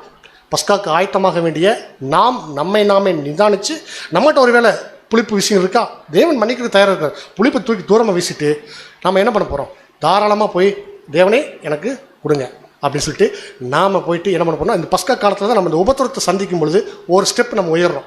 ஏற்கனவே நம்ம ஒரு படிநிலையில் இருக்கிறோம். இந்த பஸ்கா தாண்டி வரும்போது இந்த ஒவ்வொருத்தரும் தேவன் கொடுக்குறது எதுக்காகனா அடுத்து நம்ம ஒரு உயர்த்த போகிறார். அந்த ஒரு ஹைக் கிடைக்கிறதுக்கு முன்னாடி இந்த உபத்திரம் வருது. அந்த உபத்திரத்தை பொறுமையோடு சகிச்சு அந்த ப்ரொமோஷனாக இருக்கக்கூடிய அடுத்த ஒரு மேலான இன்னும் கொஞ்சம் உயர்வு பூசிஸ்டுடைய வளர்ச்சி இங்கே கொஞ்சம் ஜாஸ்தியாக இருக்கும் இந்த காலகட்டங்களில். அதுக்கு உங்களை நீங்களே மனதளவிலையும் சரீர அளவிலையும் எடுத்துங்க. அதுதான் ரொம்ப முக்கியம். பொறுமையோடு கேட்ட உங்கள் அனைவரையும் தேவன் தாமே ஆசீர்வதித்து இந்த வாய்ப்பை கொடுத்த பிதாவை தேவனுக்கும் தலையாக கிறிஸ்துவுக்கும் சபையாகிய சரீர அங்கங்கள் உங்கள் அனைவருக்கும் நன்றி கூறி விடைபெறுகிறேன். தேவநாமம் கிறிஸ்துவ மேம்படுவதாக. ஆமென்.